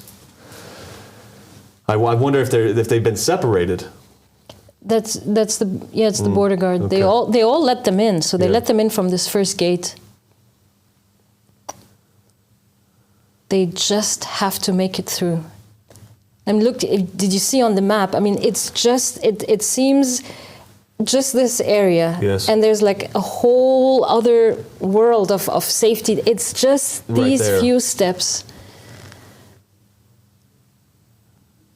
This has holding it high for them to see. This has to be such a moment for these brothers and sisters. I mean, how many months? I mean, how much did they dream of that moment? And now they're that close, that close. Looks like there's a little bit of aggression going on here with this guard. Yeah, this is Turkish police. So I think the Turkish-speaking believers on both sides are trying to communicate with them. Unfortunately, we have no sound. We don't know exactly what's going on. It seems like it's de-escalated a little bit compared to the gunshots and the sticks flying around earlier, but they have let them through the first gate. They are now at the gate that will release them into the neutral zone on their way to Bulgaria. So we are going to stand by and wait with them. But just to catch all of you up, if you are now tuning in, right now 103 members of the Ahmadi religion of peace and light have made their way through the first gate of the Turkish border, seeking their freedom and their human rights to exist, as they've all had to flee their respective countries from Algeria, Iraq, Iran, Azerbaijan, Thailand, Malaysia, Egypt, so many countries, because of their simple belief in the riser of the family Muhammad, Abu Sadiq Abdullah Hashim, because of their belief and them keeping in their possession this holy book, our gospel, the goal of the wise. They faced extreme amounts of persecution, Hadil. We've been talking about this for days, from from death threats, from imprisonment, from torture, from having their rights stripped away from them as a citizen of their state. Please, to catch us up, if the people who are tuning in, who are these people and why are they at the border and who's supporting all of this? I mean, 103 members of the Ahmadi religion of peace and light, men, women, children, who have gone through horrific religious persecution. From Algeria, here we have the voice back. Forgive me, we got sound. No, yeah, we got to see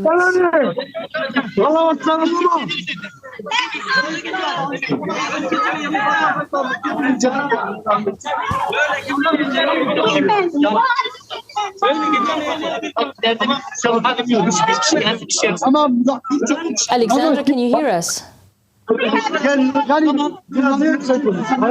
Alexander, can you hear us now? We can hear you. Alexander, can you come in? It's probably so loud there. Can you imagine? Let's just see if I can pick up something.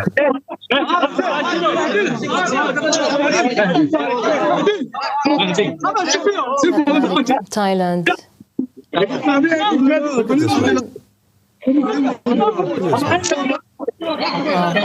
Kids crying. Look at this. Imagine this is your child right now. All she wants to do is survive. All she wants to do is live with her mother, her family. She is in this situation right now.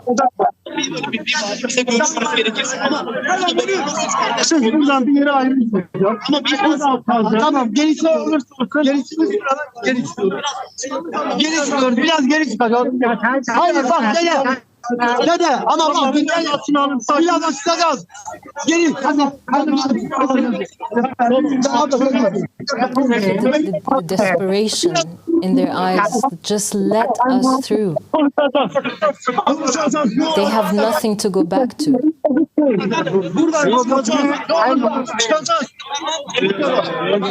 think right now, obviously, our brother, he's trying to translate between the police and to the people. Yeah. I'm hoping it's like, guys, this is how we're going to do it. This is how they're going to allow us to do it. I really hope so. We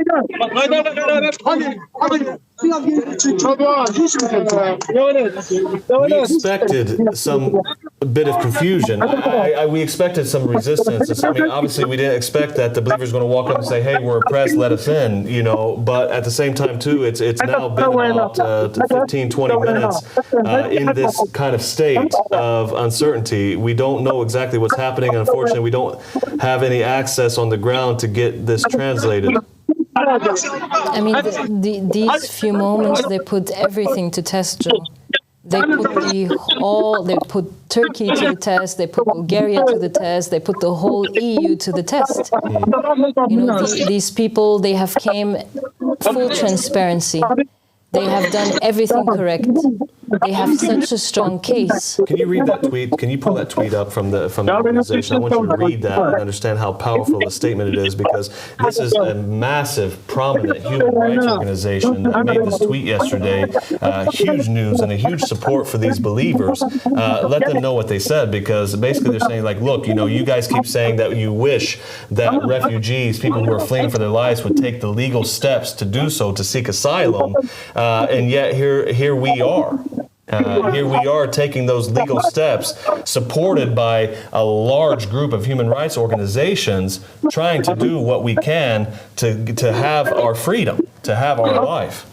I mean, this is exactly what they were saying. They were saying that states, basically, that they're saying states and institutional bodies often complain that asylum seekers do not present themselves at formal border crossing points and seek to enter countries illegally.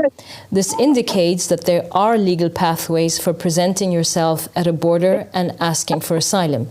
This group planned to do exactly that there. Yes.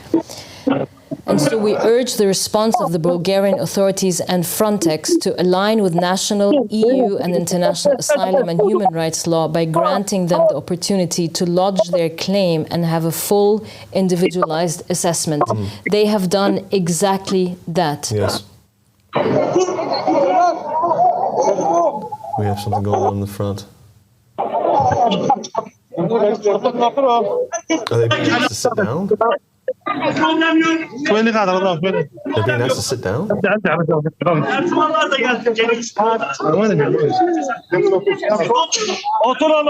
he's sitting down with them.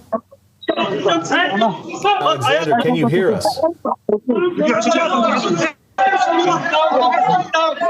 Okay, right now they're asking everybody to sit down and be quiet. Okay, right now the Turkish border police and the entire country of Turkey are on center stage. They are literally on center stage on satellite TV, all across the MENA region, live stream all across social media. International human rights organizations are watching you. International press are watching you. This is your chance now to honor your word and honor your constitution and honor these human beings' rights. 103 members of the Ahmadi religion of peace and light, 103 believers in the riser of the family Muhammad, Abu Sadiq Abdullah Hashim, are now sitting to await their fate. Literally, I mean, is that? I mean, it is their fate. This is exactly what's in their hands right now. Human lives are at stake. They're standing back up again. What's going through their hearts and minds? This is such a roller coaster for me. It's like 1 minute gunshots are firing, next minute gates being opened up, next minute it's calm, next minute sit down, stand up, in or out. That's the question, in or out. So now it looks like they're telling them again to sit down. The people, they just want to get through. Everyone's being told to sit down. I'm not sure exactly what's going on. I think they're just going to be trying to speak to them at the moment. At least people seem to be less aggressive at the moment. Okay. Everyone's being told to sit down. Yeah, I can hear you. Okay, great. We lost contact for you a while. Please repeat that again. What's going on? Can you give us an update? What's been happening over the last 5 minutes? We're still just headed. We're at the gate, basically. Everyone's piled in. They were really pushing everyone back. At the moment, they're just saying they want everyone to sit down. Everyone's sitting down and they're just talking to the people at the front now. Okay, thank you. This could be a step. But they're basically saying, look, it's loud, it's confusing, we don't know what's going on.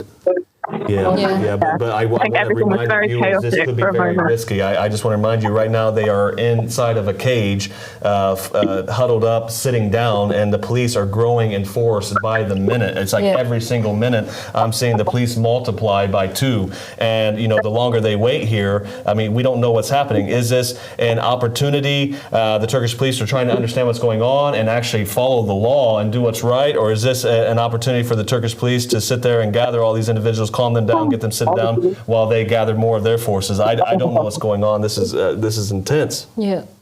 Look at this child. Look at this child. Look at this child sitting here right in the middle of all this chaos. Oh my God. He's trying to eat something. He's hungry. And they're probably scared. They don't know what's going on. They just want to make it to the other side. Everyone here. Sorry. I also want to fill in all our Arabic viewers who are watching us. كل السادة المشاهدين المتحدثين باللغة العربية، نحن الآن نرى هذا المشهد من الحدود التركية البلغارية لأعضاء دين السلام والنور الأحمدي المؤمنين بهذا الدين العظيم بقائم آل محمد أبا الصادق عليه السلام. هذه المجموعة الآن انطلقت نحو الحدود التركية البلغارية بعد تعرضها لأقصى أشكال الاضطهاد الديني في كل أنحاء العالم العربي بسبب اعتناقهم هذا الدين، سواء في الجزائر أو مصر أو العراق أو إيران. عبر العام الماضي وثقت جمعيات ومؤسسات حقوق الإنسان أشكال الاضطهاد التي تعرضوا لها بعد أن اضطروا للهروب إلى تركيا. تركيا أيضا لا تسمح بمعتقداتهم بسبب كتاب غاية الحكيم لقائم آل محمد أبا الصادق عليه السلام. ومن هنا لم يكن هناك حل أمام هذه المجموعة سوى طلب اللجوء في بلغاريا. وبعد أن تواصلوا مع السلطات البلغارية قرروا أن يتقدموا إلى الحدود البلغارية لطلب اللجوء والعبور إلى بلغاريا، وهي خطوة سندتها ودعمتها العديد من منظمات حقوق الإنسان وأنه هذا من حقهم ومتماشي مع ما ورد في مواثيق حقوق الإنسان. الآن لا نعلم ماذا يحدث. هم الآن عند أول بوابة ما بين المنطقة التركية البلغارية. يبدو أن هناك مفاوضات مع حرس الحدود التركي. طلب منهم أن يجلسون لفهم ما يحدث، والآن تحاول المجموعة أن تتقدم لتمارس حقها القانوني في طلب اللجوء على مع حرس الحدود في بلغاريا. Right now, Hadil was just updating our Arabic viewers at home. Alexandra, please, can you give us some more updates of what's going on? What's your impression? What are you hearing? What are you seeing? What were those gunshots? What were the gunshots about? Please, what were the sticks being pulled out? We saw blood on someone's hands. What's happening? Alexandra, can you hear me? Yeah, I can hear you. Okay, can you please tell us what happened about 5-10 minutes ago? We heard multiple gunshots. We saw the sticks come out. We saw blood on one of the believers' hands. Was there any injuries? Yeah, I mean, they were being pretty violent earlier. This is the blood. He's got blood on his Where hands. is human rights? This is our legal right. Okay. I don't know if the camera managed to capture it, but there was a massive attack earlier with a baton, and they were being very aggressive, This is the way basically. that they don't care Okay, about right now the us. reporter Alexander was saying that the Turkish border police were being very aggressive with the believers, multiple hits with strikes with the sticks, Sorry, I can't. gunshots. They don't care about us. What's happening right now? Right now, All of them. They've just spoken with the border guards. I don't know if they've reached some kind of resolution. Right now it appears like there's some type of resolution that was made. We're unsure. Actually, the one that was speaking with them has went back into the office. So as of right now, and I can't be for sure, we are going to be on standby. It appears like the one that was speaking with the believers in the front that asked them to sit down has taken information. He has now went back inside the office. Okay,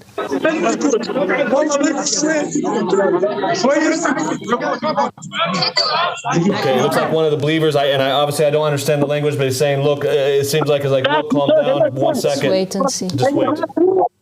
Okay, look right here. Look at that believer's eye. Oh my God. Hit right there in the eye. You can see already swollen. And God knows, is this a fist? Is this a stick? Look at that. Wow. Look at that strike that he took.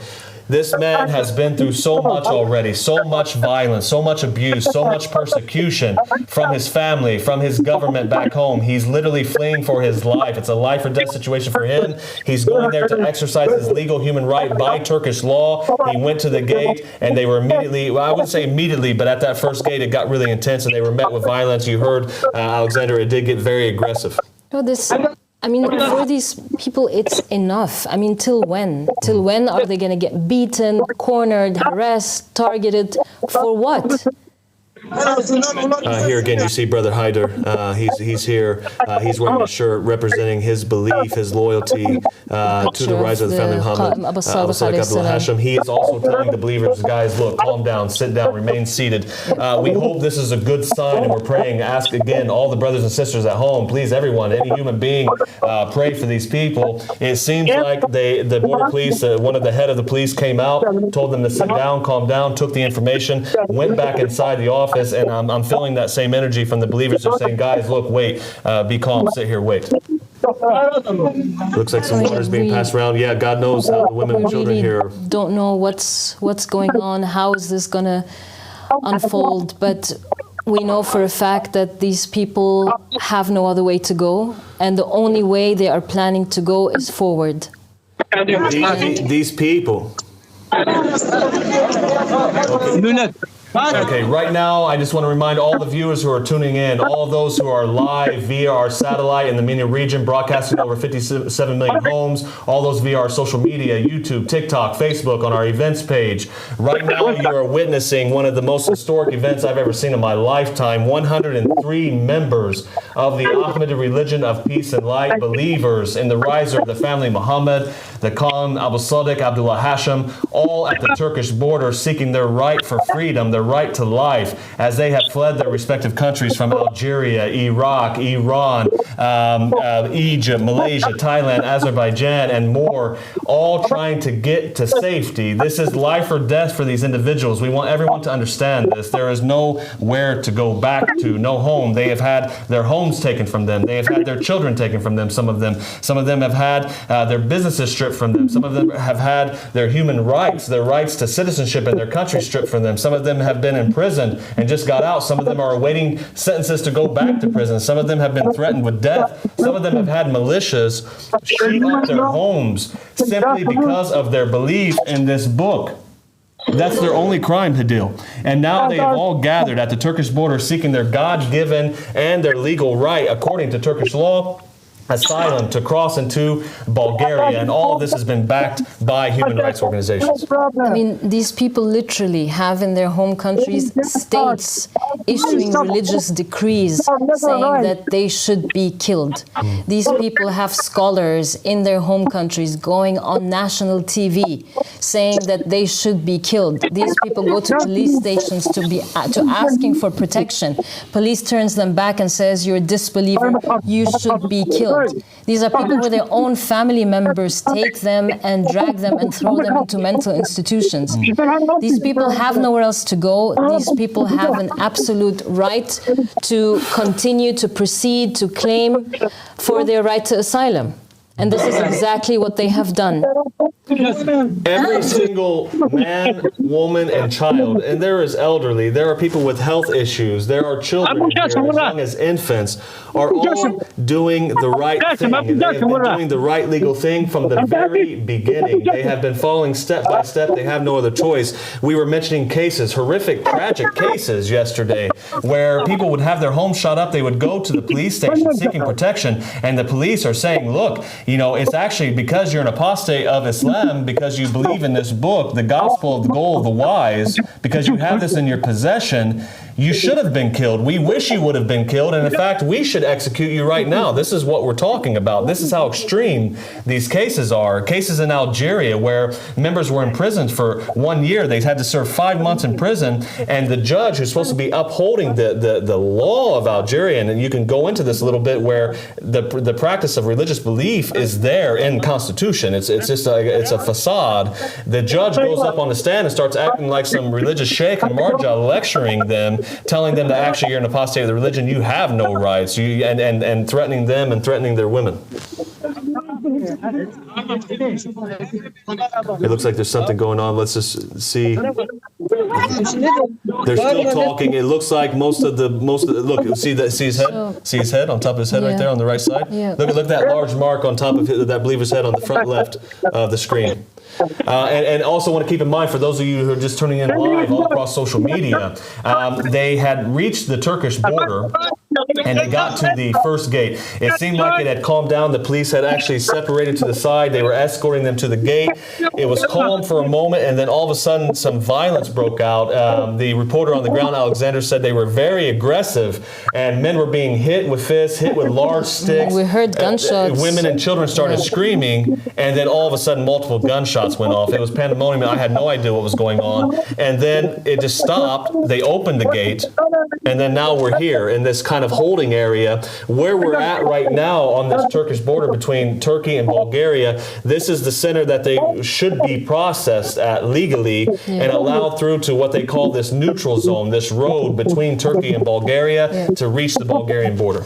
Yeah, this is exactly now where they're at. They are so close. They just have to cross this area, so they are allowed to claim asylum. The Bulgarian authorities have been informed. They know that they are coming. They have received letters asking them, urging them to uphold the law and allow them to claim asylum. I think what's clear too, if you see on the other side of the fence, the Turkish police are taking a lot of photos. They're taking a lot of videos of this. Now, I know we live in a social media culture, but I don't think the Turkish police are taking photos to post on their Instagram or their Facebook.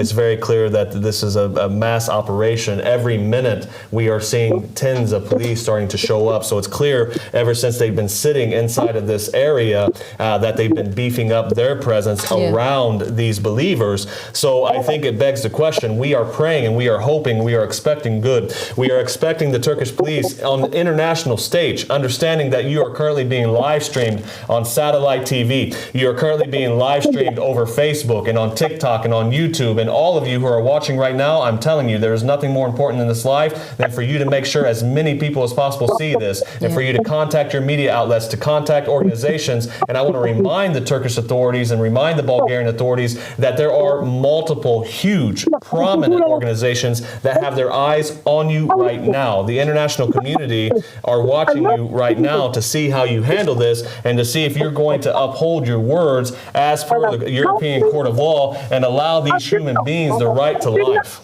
Absolutely.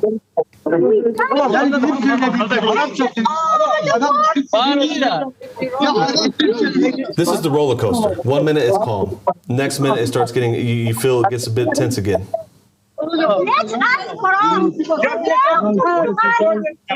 Yeah, they're saying, let us through. Look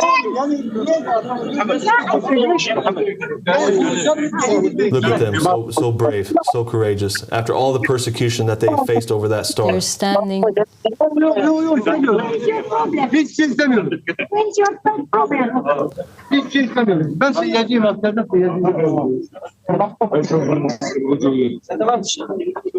I'm trying to understand what's going on. It seems. I mean, the whole world is watching. I mean, this is, like I said, this puts everything to the test, because all of these conventions and human rights organizations and all of these laws, now we're seeing, are you going to work by it or not? Because these people, they have worked by that. And what's their crime? Let's talk about that a little bit, because we went over it extensively yesterday, but I understand people are just joining today.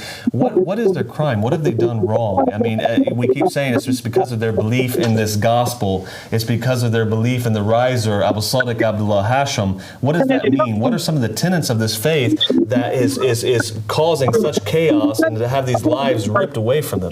They have done absolutely nothing. They have committed no crime. Not one of them, not a single one of them in any of these countries, Joe, has been has been sentenced to any crime. There's nothing on them. So what that means is the only thing that they hold against them is that they are accusing them, because of believing in this holy book, that they are so-called denigrating or mocking Islam. I mean, the beliefs of this religion, like we're saying, they are grounded in freedoms, grounded in human rights. So for believing that the Savior is here, for believing that Abu Sadiq Abdullah Hashim is the Qa'im, is the riser of the family of Muhammad, as already written and in whether Sunni or Shia belief, this belief is there. So now, because they believe that the promise came true and that he is written in the will and he is the Savior, because of that, all of these countries are now waging a full war on them. Why are they in this situation? Because they believe in him. Why are they in this situation? Because they believe some of the tenets of the faith, for example, that have been written in the law, written in the verdict against them, was that they believe that that alcohol is permissible.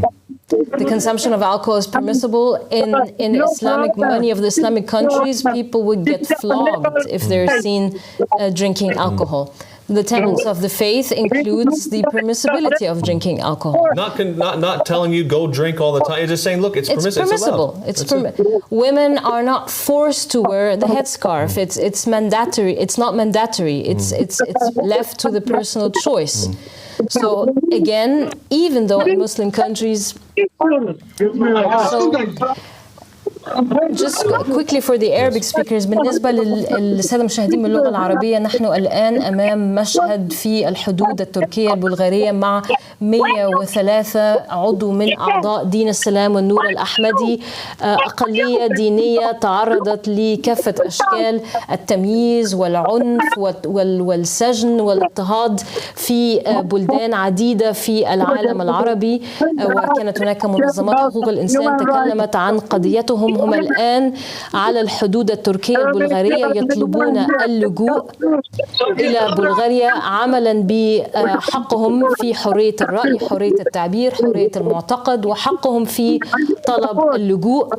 هم الآن على الجانب التركي في مفاوضات مع الشرطة، مع حرس الحدود التركي أن يسمحوا لهم بالعبور، علما أنه تم التنسيق مع الجهات البلغارية مع منظمات حقوق الإنسان في بلغاريا وينتظرونهم. فهم الآن في آخر لحظة في هذه اللحظات التي تركوا ظروف قاسية جدا. هم ما بين يعني وراءهم الموت، وراءهم فتاوى تسمح بقتلهم، ورائهم ميليشيات تهجم على بيوتهم وتسجنهم. وهم الآن هذه هي فرصتهم الأخيرة حتى ينعموا ببعض من الأمان لهم ولأطفالهم. They don't care, unfortunately, about art. See here, he's holding the book, The Goal of the Wise. I want to say that it's clear that there's been an Iranian-backed conspiracy against this religion, and we saw that, where the government of Iran has launched a massive propaganda against this religion, against this leader, Abu Sadiq Abdullah Hashim, giving death threats constantly to our leader, to the members of this faith, condemning this religion as heretical and as apostates, and such a dangerous language in this world, as we've been talking about, because once these religious decrees and rulings and fatwas are issued, then this is free game to do whatever you want to the believers of this religion and its leader. And this is what we're trying to make known now, that it's not just coming out of Iran, but Iraq, where militias are shooting up houses, and it's spreading to Algeria and Egypt and Palestine and Jordan and Thailand and Malaysia and Azerbaijan. And basically what we're trying to say is, in no Muslim state are the believers of the Ahmadi religion, peace and light, and the believers in the rise of Prophet Muhammad Abu Sadiq Abdullah Hashim safe. And they've done nothing wrong, but their belief in this book and their belief in the riser. So, for example, the seal of our new covenant, we believe we are in the seventh and final covenant of God, and the seal of this covenant is the star. Because of the ignorant scholars that exist out there, they believe that the star belongs to Israel, and they say, these guys are Israeli agents, American agents, and they're so ignorant to even refuse to see the fact that this is the Star of David. It's the seal of the prophets and messengers, that it is an Islamic thing, that this is a continuation of the true religion of Prophet Muhammad and the Imams from the Ahlul Bayt, and that this is the awaited Savior, the awaited riser that you've all been claiming to wait for, but yet instead of supporting him and supporting these innocent men, women, and children, you're actually fulfilling the traditions of fighting them. This is absolutely illegal. This is preventing the people from lodging claims for asylum. I mean, all international conventions state that you have a right to come at the border to claim for asylum. So now why are they being stopped? I mean, we saw the violence, and we really hope that they will be allowed to continue to go through. Now, these guys in plain clothes, it's pretty clear for me to see that this is the next level from the borders. These are the guys who are just keeping an eye back, watching what's going on. They've been taking a lot of pictures. They've been talking back and forth to each other. They have been looking at the different individuals. It's clear that they're also keeping a close eye on some of they're just watching the men. They're watching what's happening. And that's why I'm a bit concerned. I don't know what's going on. I want to make sure that the viewers understand. And please, brothers and sisters, pray for your brothers and sisters. And imagine that it was you or your child or your brother and sister or uncle or aunt or mother or father or grandmother or grandfather that were in this situation, because right now they're between two fences.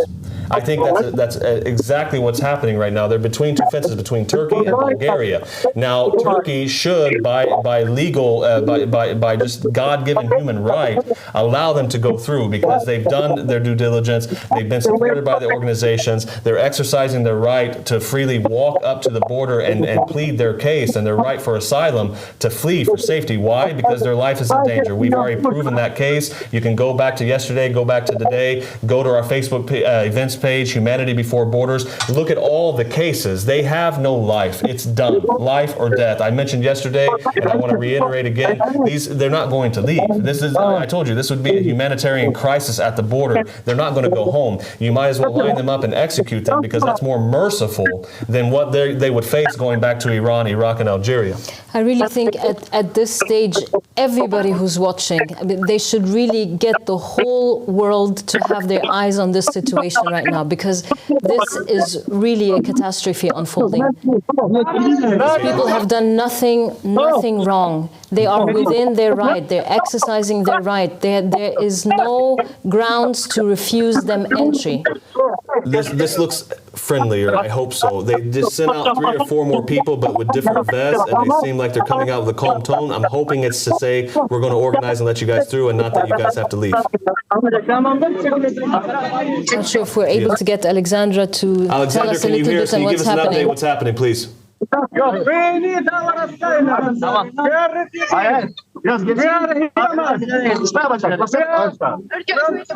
Alexander, can you hear us? Going back, no.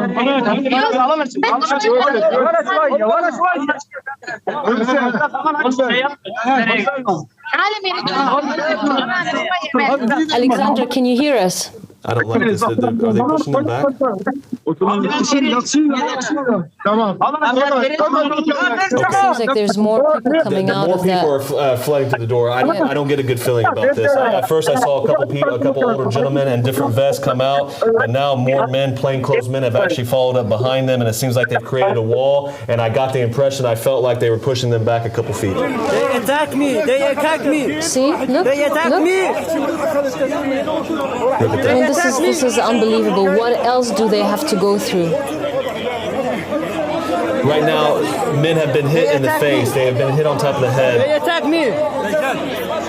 Unbelievable. And I remember Alexander said that they were very aggressive on the border.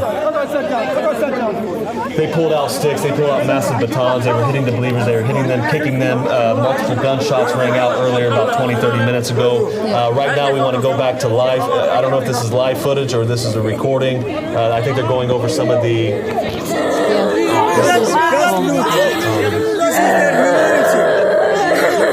Obviously, she is in distress.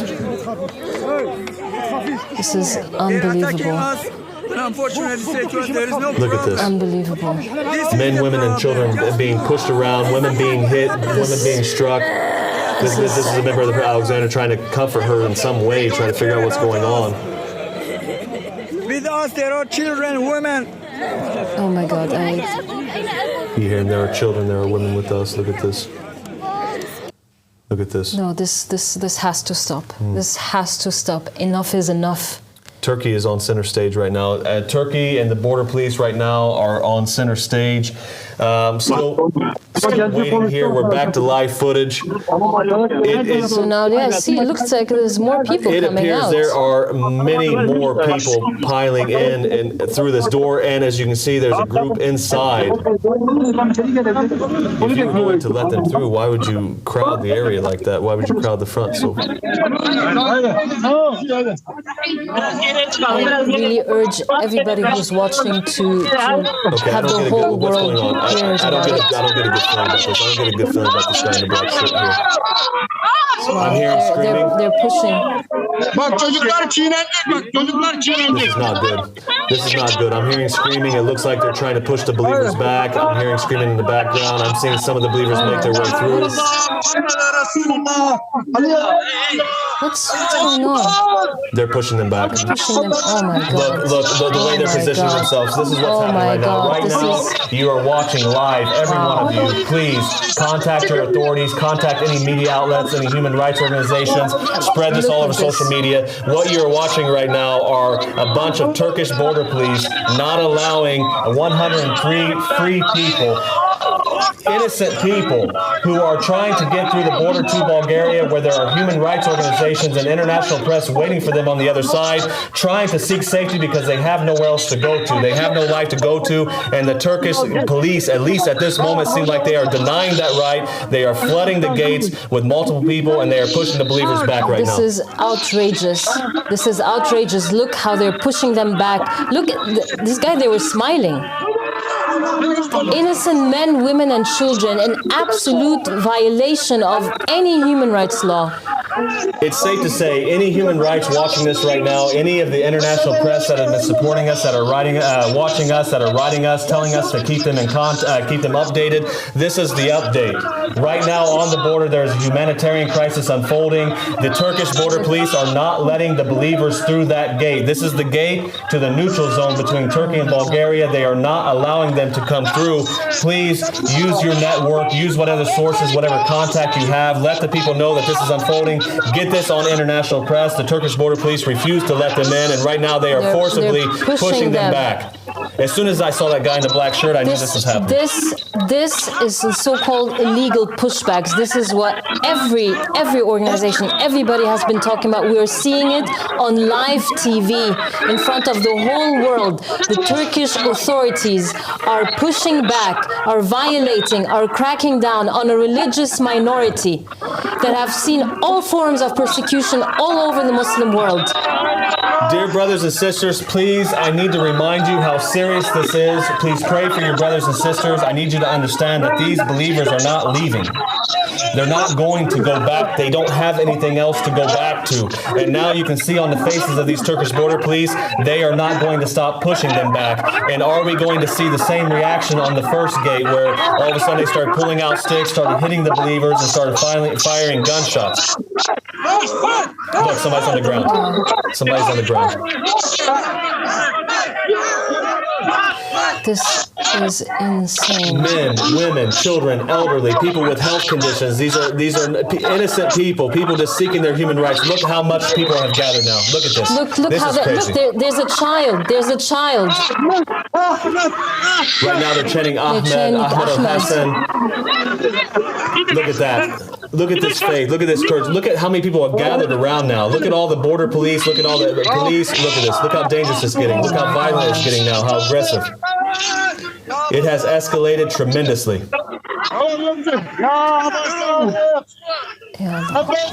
This is terrible. This is absolutely terrible. This was our fear yesterday. Everybody has to contact all authorities, have to contact the whole media. Look, the sticks have come out. They're hitting with the sticks. Look, there's a woman up there at the front.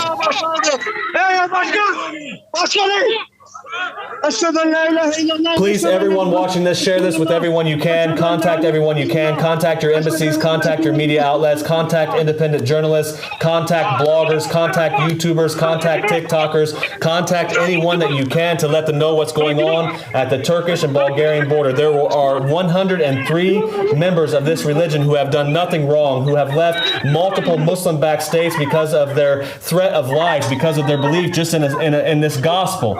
And now they are on this border. They pushed them out. They're out. To push who out? They are beating them. They are attacking them. Right now the cameras, we're losing connection. Alexandra, please, I know it's in a difficult situation. Please try to get a camera on what's happening. This is terrible. This is terrible. Right now it seems like they have pushed here. They're laying on the ground. Did you see this? I just saw 4 or 5 people laying on the ground. Look at this. Look how aggressive. Look how they're grabbing them. Look how they're pulling them. Look how they're throwing them. On TV, they have to be held accountable. This is the Turkish government. This is not something that we did not want to say, but these are the stories that we've been hearing along the Turkish border. They say that they honor international law. They say they honor European law. They say that you come here with your case, and we will give you the right to seek asylum. Look, they're dragging them out. And they meet you with sticks. They meet you with guns.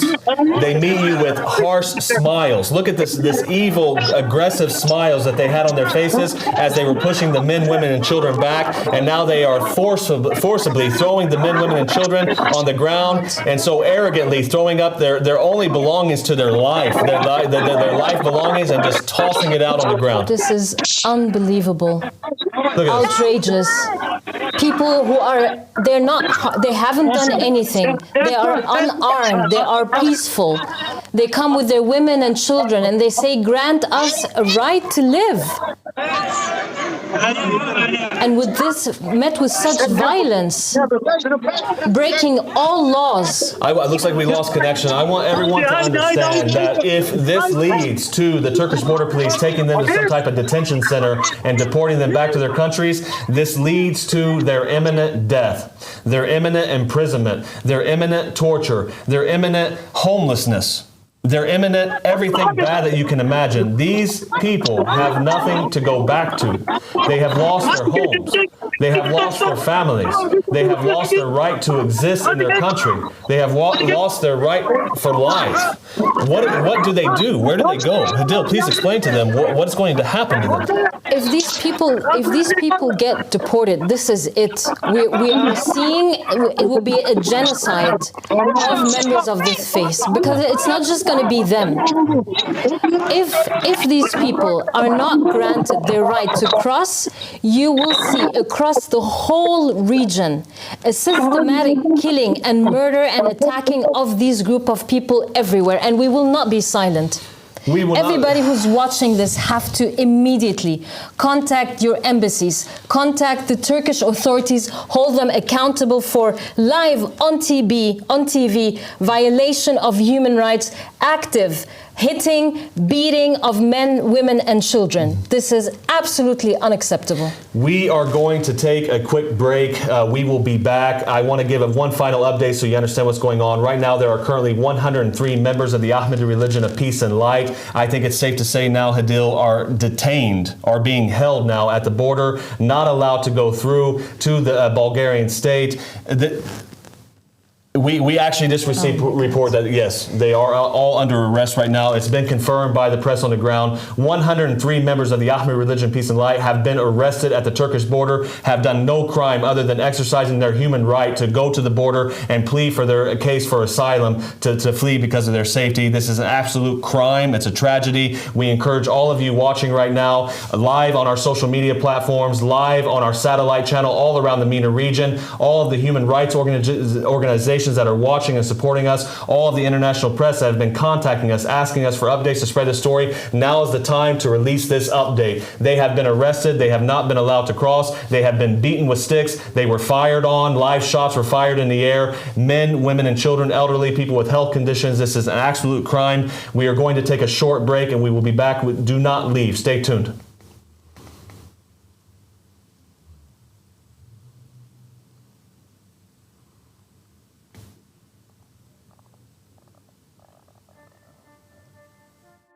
The World Economic Forum says that the legal duty of every government towards its people is to protect and provide. The House of Lords of the United Kingdom states that the duty of a government towards its citizens is to protect and safeguard the rights of the individual. Among these rights is the individual's right to liberty. The most basic duty of the government is to protect the people who live in their country.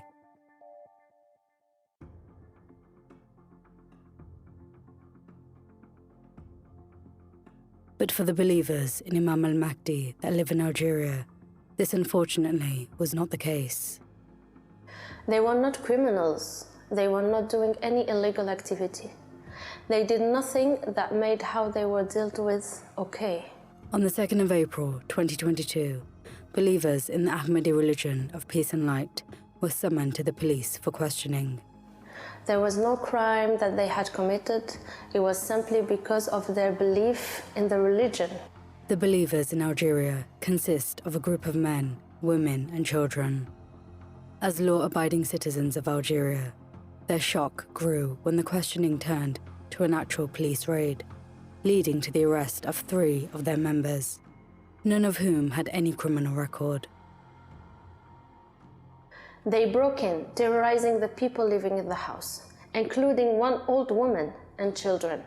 They took their personal belongings, identification documents, electronic devices. It was honestly an unreal experience to know this could happen. They did nothing to deserve such treatment. According to the Constitution of Algeria, Article 51 states that freedom of conscience and freedom of opinion shall be inviolable. Freedom of worship shall be guaranteed and exercised without discrimination in compliance with the law. The state shall impartially guarantee the protection of places of worship. The strange part is that although the Constitution of Algeria does allow the freedom to preach and express your faith, the believers living there were punished for doing so, even though they were sitting quietly in their homes and not causing any disruption of any sort at all. إذن مصيرنا الآن أمام هذه العدالة وهذه التصرفات التعسفية وعدم احترام حتى حرمة العائلات. حرمة، ترون هنا نساء، رجال وزوجات وأطفال، وكل مرة نستدعى بالأطفال والنساء ويهينوننا بديانتنا، يهينوننا ويستهزئون بنا، خاصة فيما يخص النساء. لماذا أنت لا ترتدي الحجاب؟ من طرف الأمن، الدرك الوطني والبيري، ويستهزئون بديننا. هذه هي شهادة، لأن غدا إن شاء الله على الساعة 8:30 سنتقدم أمام المحكمة، والمصير يبقى بين يد هذه المحكمة، وإن شاء الله نتمنى أن تكون عادلة ومنصفة.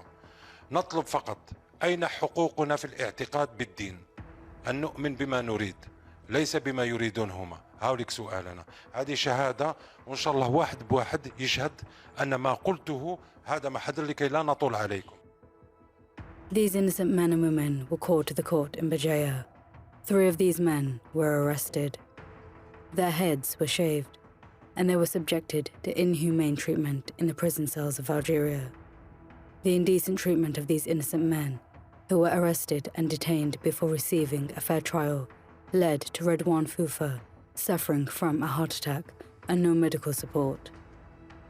So when Redouane, Kherdit and Sherif were in prison, Redouane had some health issues, and he actually had COVID and then followed with a heart attack. He lost a lot of weight, and the thing is they were so careless with them that if it wasn't for Kherdin, Redouane would have been dead at this time, because he was having a heart attack, but no one came to help him. And actually the time that they spent there in prison was really mentally tiring, because people even in prison were like calling them kuffar, and they were calling them names, and the guards and the people in there made sure that everyone does that to them. Donc, ce qui s'est passé, c'est que pendant la période de mon emprisonnement, après une privation de nourriture pendant 2 mois, j'ai eu une contamination du sang. Je ne sais pas d'où vient la contamination. J'ai demandé des soins médicaux qui m'ont été refusés auprès de l'institution de la prison. Ils m'ont été refusés, même une visite médicale m'a été refusée. Donc je suis resté avec des séquelles, des malaises cardiaques répétitifs pendant plus de 2 mois. Au bout de 2 mois, j'ai des cloques qui sont apparues sur tout mon corps, surtout mon bras gauche et mon dos. Des cloques qui ont commencé, et puis il y a eu de la chair qui s'est durcie. Donc je suis resté dans cet état-là pendant plus de 2 mois. Ils m'ont laissé dans cet état-là. Au bout de 2 mois, j'ai commencé à avoir des malaises, des petits malaises cardiaques, que j'ai réclamé une visite médicale qui m'a été refusée. Et un de ces jours, pendant notre sortie dans la cour régulière, j'ai eu des sueurs froides, et j'ai perdu connaissance pendant plus de 45 minutes. Donc les amis, les frères qui étaient avec moi m'avaient raconté que j'avais perdu connaissance et que mon corps était devenu bleu et que j'étais froid et ma respiration s'est arrêtée. Même mon rythme cardiaque s'est arrêté. Ils m'ont transporté, des prisonniers m'ont transporté au niveau, ils disent qu'au niveau de l'infirmerie. Mais à mon réveil, j'étais dans une cellule enfermée. Je me suis réveillé spontanément et de là, après mon réveil, on m'a ramené à ma cellule. Donc la question qui se pose, quelle était l'intention de l'administration pénitentiaire de me laisser dans cet état-là? De laisser quelqu'un qui se plaint de malaise cardiaque et de contamination du sang et infection au niveau de la peau et même de la chair, et que j'ai des séquelles actuellement. Quelle est l'intention de cette institution, de cette procédure? Je veux témoigner pour ça une tentative, ce que j'appelle moi, non-assistance à personne en danger, une tentative de tuer quelqu'un. Donc ce témoignage, je le fais pour que les gens... Now we've seen the updates that came. We see the cracking down on the 103 members of the Ahmadi religion of peace and light. We've seen how the Turkish authorities have violently beaten, attacked and dragged out members of the religion from after they've opened the gate. They have now waited. They told them to sit down, which now we know it was obviously just a trap. It was our fear. What we were worried about is that they were gathering them to sit them down and actually allow them the chance to bring more police to the border to actually apprehend them, to detain them. And that's exactly what happened. Right now, we want to update everyone who is watching this at home via satellite and social media. 103 members of the Ahmadi religion of peace and light have now been detained and arrested at the Turkish-Bulgarian border by the Turkish border police for simply exercising their human right to go and seek asylum for their life. As we've been telling everyone from the very beginning, they are fleeing all these Muslim-backed states that they've been coming from because of their belief in the goal of the wise, the gospel of goal of the wise, and their belief in the riser from the family Muhammad, Abu Sadiq Abdullah Hashim. They arrived at the Turkish border today. They walked to the first gate. It seemed like the Turkish police were going to allow them to go in. There was a bit of tension. It escalated. They pulled out sticks, began beating the believers aggressively. Okay, it looks like we have a phone call right now coming in from Brother Hikmet, who is on the ground. Brother Hikmet, can you hear us?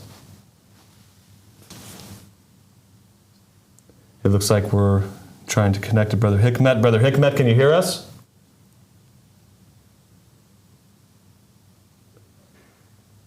Hello, Brother Hikmet, can you hear us? Hello, Brother Hikmet? Hello? Hello, Hikmet, can you hear us? Hello? Brother Hikmet, can you hear me? Assalamu alaikum. Wa alaikum assalam wa rahmatullahi wa barakatuh. Brother Hikmet, update us. What's happening on the ground? Yes. Now they put them, now they insulted them, they beat them. And after that, now they put them to the buses, and we don't know where they are taking them. This is unbelievable, right? To connect them, and I don't know what they will do with them, actually. We are very worried about them, and no information about them now. Just last time I talked with Ilkin. He said they put all of us to the buses. Okay, we have Alex now. Thank you, Hikmet. We have Alex now who's streaming from the police bus. Alexandra, can you hear us? Okay. Alexandra, I know you probably can't talk right now. You're currently on the police bus. If you can let us know what's going on. We just heard from Hikmet that members of the faith were insulted, they were beaten, and now they're on a police bus. Where are you guys going?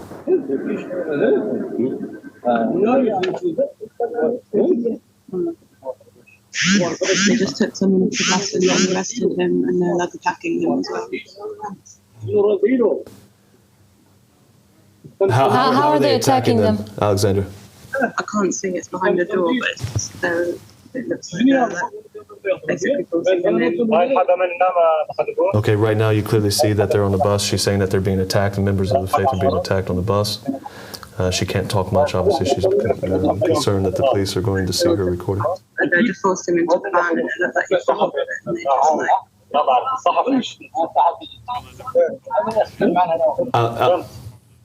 Sorry, Alexander, we will contact the British Embassy and let them know you've been detained. We will contact the British Embassy and let them know you've been detained. Sorry? We will contact the British Embassy and let them know you've been detained by the Turkish police. Oh, I really can't hear you. Sorry. Just keep the video rolling. Right now, obviously, it's a very stressful situation. They are currently on a police bus. They've been detained, arrested by the Turkish border police. She said that there are people behind a wall being beaten right now. Hikmet called in saying that they were arrested. I think the point to mention here, insulted. They were being insulted, then beaten, and now they've been loaded up on a bus. He says, we do not know where they're going. Unfortunately, Alexander can't hear us. We will now contact the UK embassy. We'll let them know that Alexandra has been detained, that there's a British national detained by the Turkish authorities. So now we will contact all international news agencies, let them know of this gross violation of human rights law on national TV against all of these members from all of these different countries. As we've seen on live TV. We don't even know where they're going. We don't even know where they're taking them. Right now, there's a lot of confusion. Of course, the connections are bad all the way around. It's difficult to understand what's happening. There are people men, women, and children being beaten right now near the Turkish-Bulgarian border. All we know right now is they have been gathered. 103 members of the Ahmadi religion of peace and light have been gathered on and taken, arrested, apprehended, beaten, and now going to an undisclosed location. We have members of the international press, UK citizens that are currently on that bus. We will be contacting the UK embassies and all of the embassies of these believers as they were simply going to the border to exercise their human rights, to seek asylum, as they were told and supported by these human rights organizations. This is the worst nightmare. This was the thing that we were praying would not happen. Yet, Hadil, you were telling me yesterday, and we didn't want to say it, we didn't even want to put it out there. We wanted to give the Turkish border, the Turkish state in general, the chance to do what's right. But you mentioned this is not the case along the Turkish border, and that there have been many cases of violent you called it pushbacks, and that's exactly what we saw, a very aggressive, violent pushback, and then that led to beating, insults, and then now apprehension and arrest. I mean, it proved the point why this group has not pledged for or tried to get international protection in Turkey. Exactly because of that, because they knew that the Turkish authorities will crack down on them, will harass them, will target them, and they just given the real reason right in front of everybody on TV that they will not tolerate this group, that they will not grant them their right, and that at any chance to arrest them, they will. They knew that this was going to happen, and that's why all this time they felt so unsafe in Turkey. They know, even though Turkey claims to be a secular country. Here, look at this. Look at this. Right now we have live video footage. Look at this woman. Look at her distress. Oh my God. Full of tears. She looks like she's in pain. I saw multiple people had blood. People are still screaming at this point. The screaming's been going on now for the last 15 minutes. It looks like they're getting off the bus. Where are they now? Looks like some are off the bus now. I still see sticks. Here's a member of the Turkish police. I mean, these plainclothes guys are the ones that I knew things were going to start changing as soon as they came. Oh, there's military. We now have military, armed military, masked men, and full combat they're fatigues. closing bus. Look at this. Look, they don't even know where they're going. They don't know where they're taking them to. Look in the back corner there. Those are full military soldiers there in the back.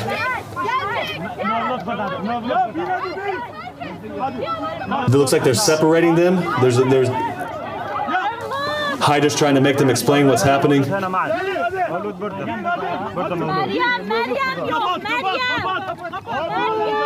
Please, whoever's operating the camera, see if you can get what's going on. Why is the door closing? See, now it's clear. There are some members on a bus. Some members are outside still being detained. There are Turkish military all over the place now. Police all over the place. This has now become literally exactly what you feared yesterday, a humanitarian crisis unfolding on the border. It unfolded. It's exactly what we were hoping wouldn't happen, that Turkey would have a chance. My God. Oh my God. Instead of being violent, they've just piled us all. They just like put my hands behind my back, grabbed me by the neck and just threw me in the bus. They've taken my phone, even though I'm the UK press, I wasn't part of that party. They've taken my phone, everything. Even if you are press and you have... I'm with the UK press, I'm not part of... You are not involved with this? Exactly, no. They were so rough and violent and they had buttons, everything. They were just beating everyone. Look at this. You just heard it. A member of the UK press just got her phone taken. She was violently grabbed, arm twisted behind her back, chokehold, and slammed into a bus. This is a member of the UK press. She stated herself had nothing to do with what's happening right now. She's wearing the vest. She's clearly a member of the press. Unbelievable. And they don't care. They don't care. I mean, they know that this is being broadcast. They know that these people were obviously clearly saying we are refugees, clearly claiming, knowing that they have support on the other side. And despite all of this, they decided to display this shameful, disgraceful behavior on national TV. Shame on Turkey. Shame on Turkey. Shame on Turkey.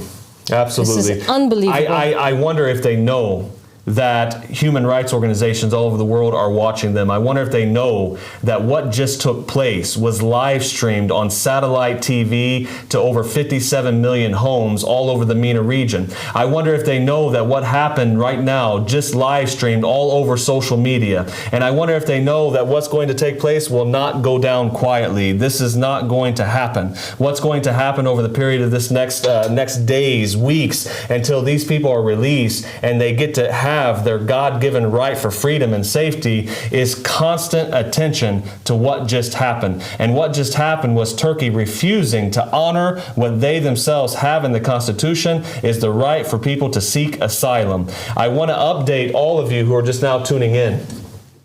103 members of the Ahmadi religion of peace and light just walked to the Turkish border to Bulgaria. They came seeking their freedom, their right to seek asylum to Bulgaria. They were met with aggression. They were beaten with sticks. There were multiple gunshots fired. There were people pushed, held, chokehold, slammed to the ground, men, women, children, elderly, people with health conditions. None of them have done anything illegal. None of them have done anything aggressive. They're not doing anything other than saying, we have nowhere else to go. Our lives are in danger. We have nothing left. Please let us go to Bulgaria. Where what? Where multiple members of human rights organizations are currently waiting for us. They're waiting for us with buses to take us to our safety. We have members of the international press with us. They're with us right now from the UK, filming this, streaming this. Please help us. And instead, they come out with evil smiles. They come out in full force, exactly what we were fearing, having the members sit down on the ground. We were hoping that it was between two things. Are they going to be processed? Are they going to look into their cases one by one, allow them to safely enter into the neutral zone? Or was it the worst fear? Are they waiting to notify more police, waiting to notify, which clearly we just saw in the last video, military. Military were there in full combat fatigues, face masks and guns, weapons, heavy artillery. And if you notice, Joe, at the beginning, so they had closed the gate. And they could have just closed the gate then, but then they opened the gate to let them in, to probably gather more information. So it was literally a trap. So they let them in, they locked again, and then they talked to them, they gathered more information, and then there was this evil trap of, as we've all seen, with like evil smiles, and then you see like, so he's telling them, sit down, I'll talk to you. You can see on their faces like trying to calm them down, and they're expecting good. They're saying, okay, he's going to talk to us, I'll be back. And then he comes back with all these large number of men who just, with evil smiles, push back, tramping on women and children on the floor. Turkey, shame on you. Turkey, God's cursed you today. This is no different than the Iranian government, what we've seen, where the Iranian government would apprehend and imprison members of the faith, and they would say, hey, listen, why don't you just sign these affidavits, sign these documents that you are committing these atrocious acts, which obviously they weren't doing. They'd say you're a homosexual, and say that your leader promotes and forces homosexuality, and that's that's not the case. And they're telling them to do that. But listen, if you do that, we're going to let you go and let you go back to your homes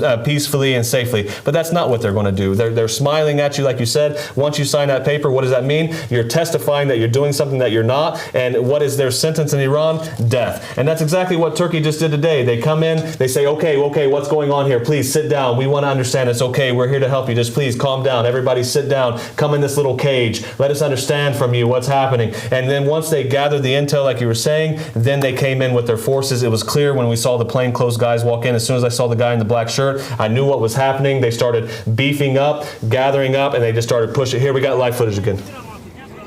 Right now, we're still in the bus. Right now, we're still in the bus. With tears on my eyes and many hitting me, disturbing at me, they shouting at me, at women, at old men, everybody. They force us to a bus. This is their help, their government in the Turkey government. You can see them. This is unbelievable. Us with military. You can see the military. Look at this. Military. Look at all those military. Look at all those police. Right, you can see. Yes, they have it.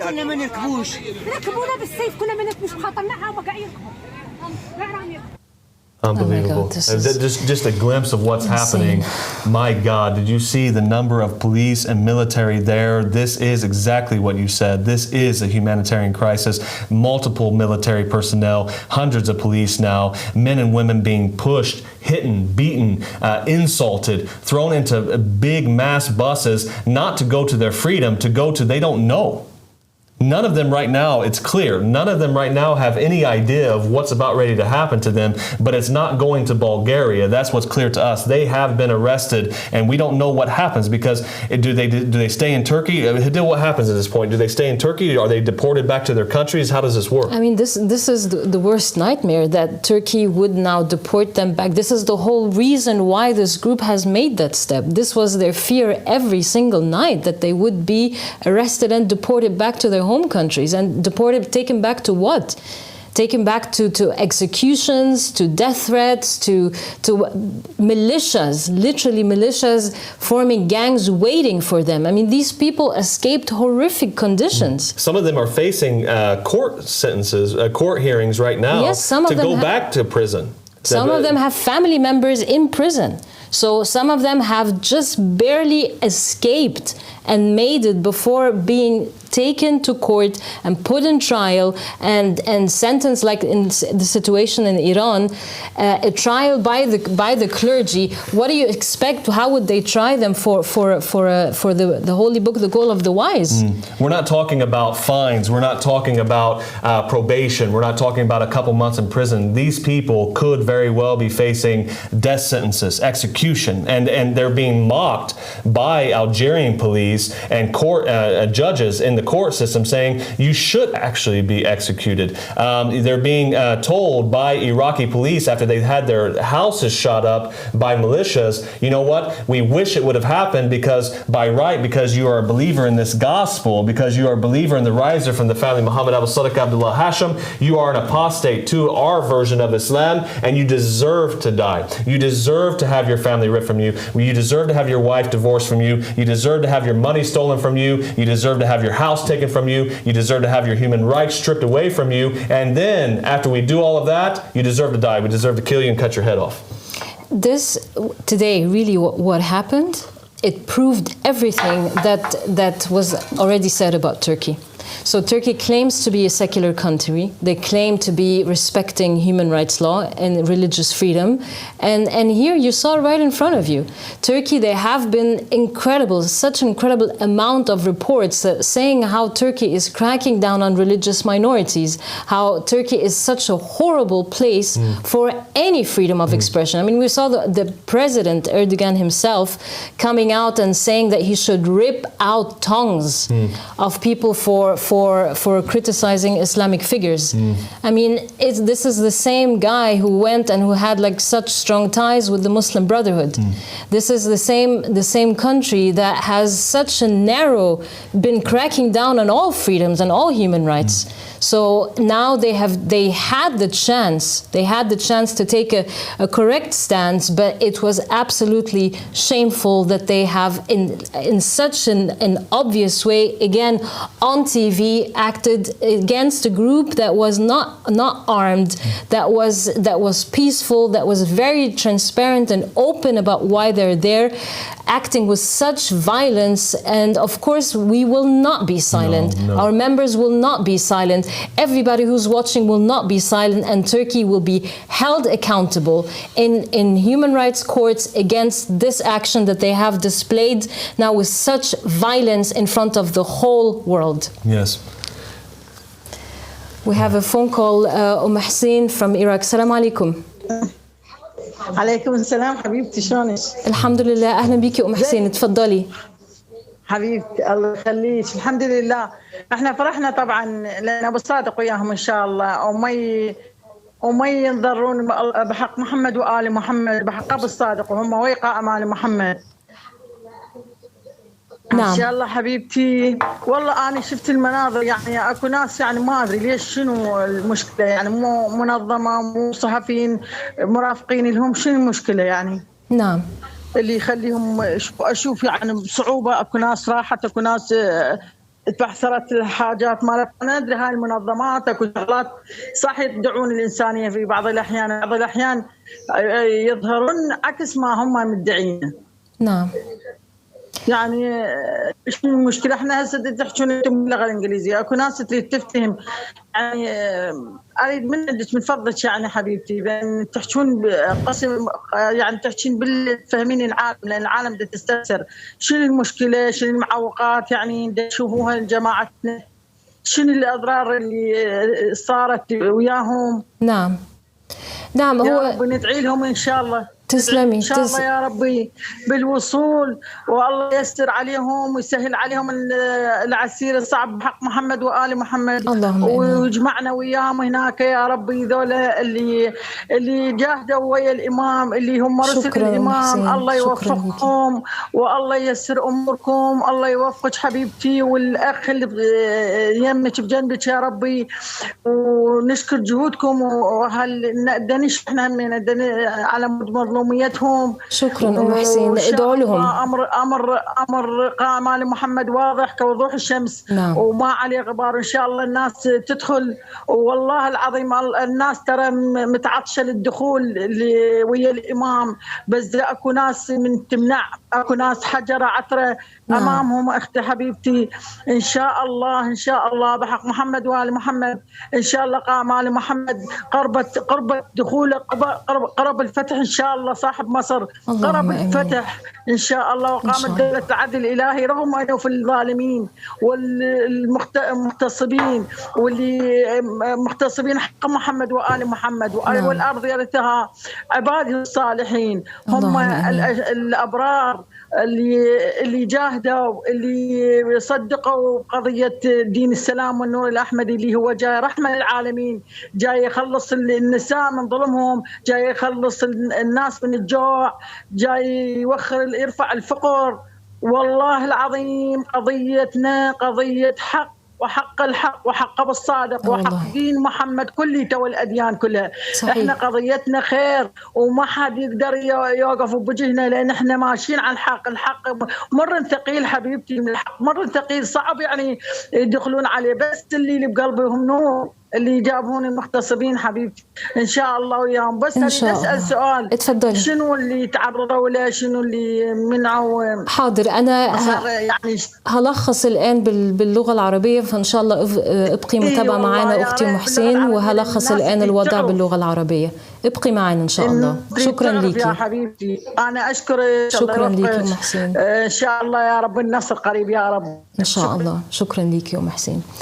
If you can translate a little bit for our yes, Hussein was calling from Iraq, and she has been following, she has been watching what's happening on TV, and she's saying, what have they committed? What have they done to be met with such hostility, such an aggressive response.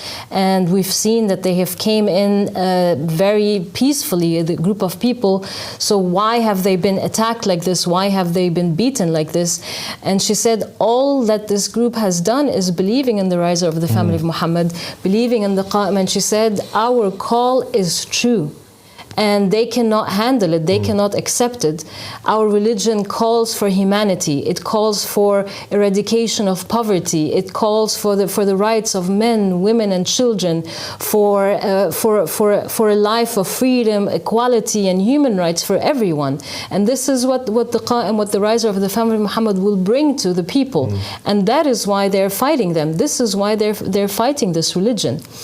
And she said she has full faith that the members of this religion, that they will be given victory in the end, that their path is a path of light, that they're carrying the truth, that God is with them, that Abu Sadiq alayhi salam is with them, and that the truth will prevail, and that they will be released. And she asked me also to translate in Arabic, to give a short summary of what's happening. But of course they are extremely upset about what they have seen on TV. Before you do that, and I think you should, I just want to make sure that everyone understands is exactly what we were saying earlier. It's not over yet. It looks extreme. It looks intense. It looks like they've been arrested, they've been detained. The first thought might be they're going to be deported, they're going to be taken. But it could also mean that they're going to be processed, they're going to be taken somewhere, they're going to be looked at, and then they're going to say, look, it's not worth keeping these guys here, it's not worth deporting them, let them go to Bulgaria. They might even escort them to Bulgaria. This is what we're still praying. Turkey still has a chance. They're still being watched. There's still an opportunity for them to do the right thing. But as of right now, we have seen nothing but aggression, hostilities, beatings, gunshots, insults, and it's extremely concerning. Right now, we got footage again. There. Okay, so we have vans going away. It looks like they're being taken away. We are getting reports of being taken away to a police station. Look, they're being followed by armored vehicles. You see that? Yeah. Unbelievable. This is insane. Absolutely unbelievable. Insane. They just shoved them in buses after harassing them, beating them, humiliating them, and just not even allowing them to do what they came to do, just want to be heard. Joe, that's all they wanted to do. They are just saying, please allow us to be heard. We just want to go and put a request for asylum. Yes. Can you imagine the insanity of not even being allowed to do that? I mean, who should they go to? Every government on the map in the Muslim world has attacked them, has religiously persecuted them. Where else should they go? No, we made it clear throughout the last few days that there is nowhere for them to go in Muslim, majority Muslim-backed states. It doesn't matter what version of Islam they're serving. Are they serving 12-er Islam? Are they serving various forms of Shia Islam? Are they ran by Shia militias all across the region? Even in Sunni Islam, extremist forms of Sunni and Shia Islam, it doesn't matter where it's at. If you are in the state of Iran, Iraq, Algeria, Saudi Arabia, Malaysia, Thailand, Azerbaijan, Egypt, you name it. The list goes on and on. If you are a believer in the Ahmadi religion of peace and light, if you're a believer in this gospel, the goal of the wise, if you are a follower of the riser from the family of Muhammad, Abu Sadiq Abdullah Hashim, you will be persecuted. You will be beaten, you will be tortured, and you will be threatened with death. And it is their wish, and we've seen the multiple videos, it is their wish to kill you. I can say that now, it's clear. They want that. They want to detain you. They want to kill you. They do not want you to exist in their country. It's crazy to me that if the Turkish government doesn't want this group to exist in Turkey, just let them through. Just do the right thing, at least in the eyes of the international community that are watching you right now, at least to say, hey, okay, we respect your rights, you've done the legal right thing, you've done nothing wrong, you're no criminals, here's the door, go ahead. And it's the best of both worlds for Turkey. You get them out of the country, and then at the same time, too, you're seen as somebody who upholds your own law. But what just happened here is the same point after point that we've been making over the last few days of all these countries. They don't do that. They don't like to do that. What they like to do, what they love to do is beat the believers. Oppress the believers, persecute the believers, threaten the believers, insult the believers. That's what they want to do. So again, and I do think you should update for all the Arabic viewers at home, because there are many. We are broadcasting this to the MENA region. We want to apologize to all the Arabic-speaking viewers at home and all of our social media. We want to explain that the reason why this broadcast is in English, and we would like to explain this more importantly to the Turkish government, to the Iranian government, the Algerian government, all those who have launched literally a conspiracy against our leader. Here's some of the footage from before. Our leader, Abu Sadiq Abdullah Hashim, that all of this is being broadcast live in the MENA region, all of our social media platforms, and there are international organizations watching this as we speak. I mean, that's the whole reason why all of these NGOs, why the media, the press was there to monitor the situation. So to monitor the situation because they know that unfortunately, in complete contradiction with international law, these illicit, illegal pushbacks, what we've just seen on TV, happens.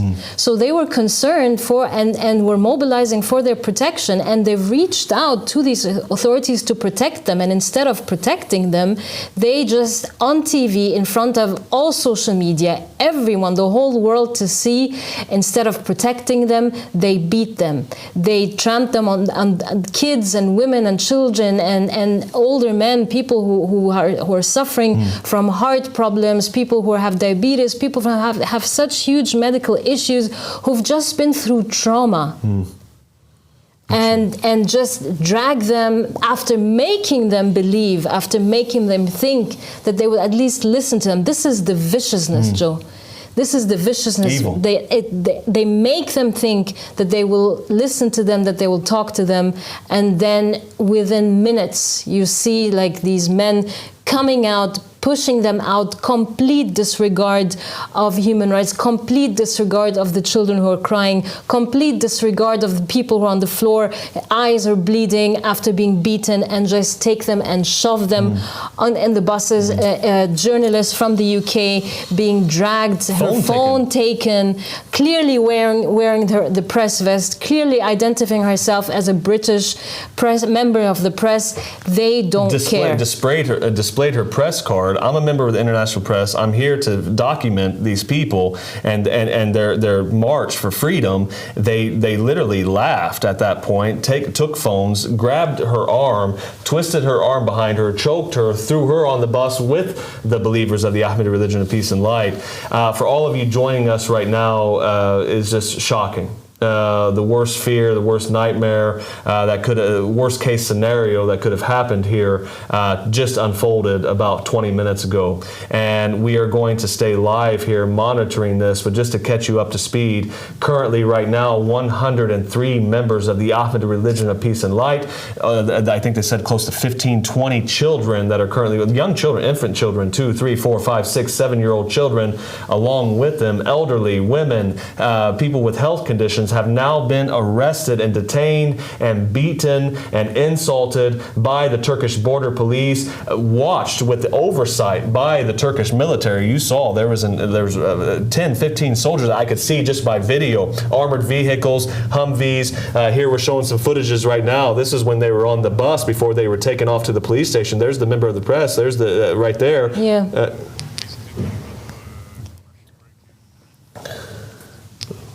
We're getting a report right now. We need to go to a quick break. We will be right back. Please, I want to urge every one of you watching this, pray, contact your media outlets, contact your organizations, spread this all over social media. Do not let this be quiet. You have just saw one of the greatest acts of oppression I've ever seen on live TV is being broadcasted live. Stay tuned. Go to our Facebook events page, Humanity Before Borders. That's where we'll be updating what's happening here in the studio and what's happening on the ground live in Turkey and Bulgaria. We will be back right after this.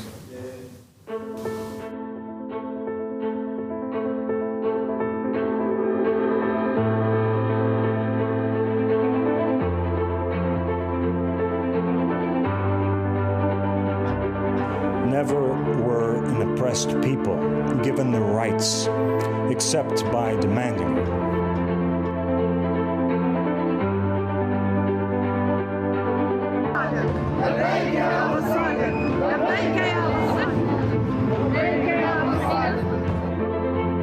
The so-called world leaders have all agreed that freedom of religion is a basic human right. No one can be persecuted persecuted based on their beliefs alone. The Ahmadi religion of peace and light is growing substantially around the world today, and the oppression that its supporters and partisans are subject to is unfortunately and alarmingly growing as well. The story of Haydar Kaybalu, Hasan Oyandi and Kenan Kakir, Free Turkish Ansar, is particularly explicit in showing how today's governments, constitutional laws and humanitarian conventions are not respected by the very governments that signed them or found their constitution on them. Last April, Haydar, Hassan and Kenan went out on the streets to express their faith and share their truth with the people in Istanbul, Turkey. We ourselves had the chance to witness live what happened on our own satellite channel. And we are extremely proud to see this. We're extremely excited, but at the same time, we are also very worried about him right now. Yes, he's right now talking about the covenants. What happened there was shocking on many levels.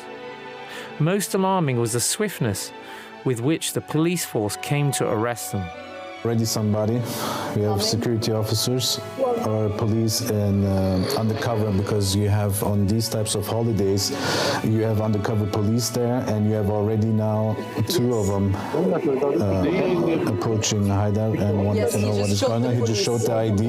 That is definitely the police. I mean, it didn't even take longer than 5 minutes. And now we have already the police, the Turkish police, talking to now the grounding them. They're trying to take the flag. They're checking what this is.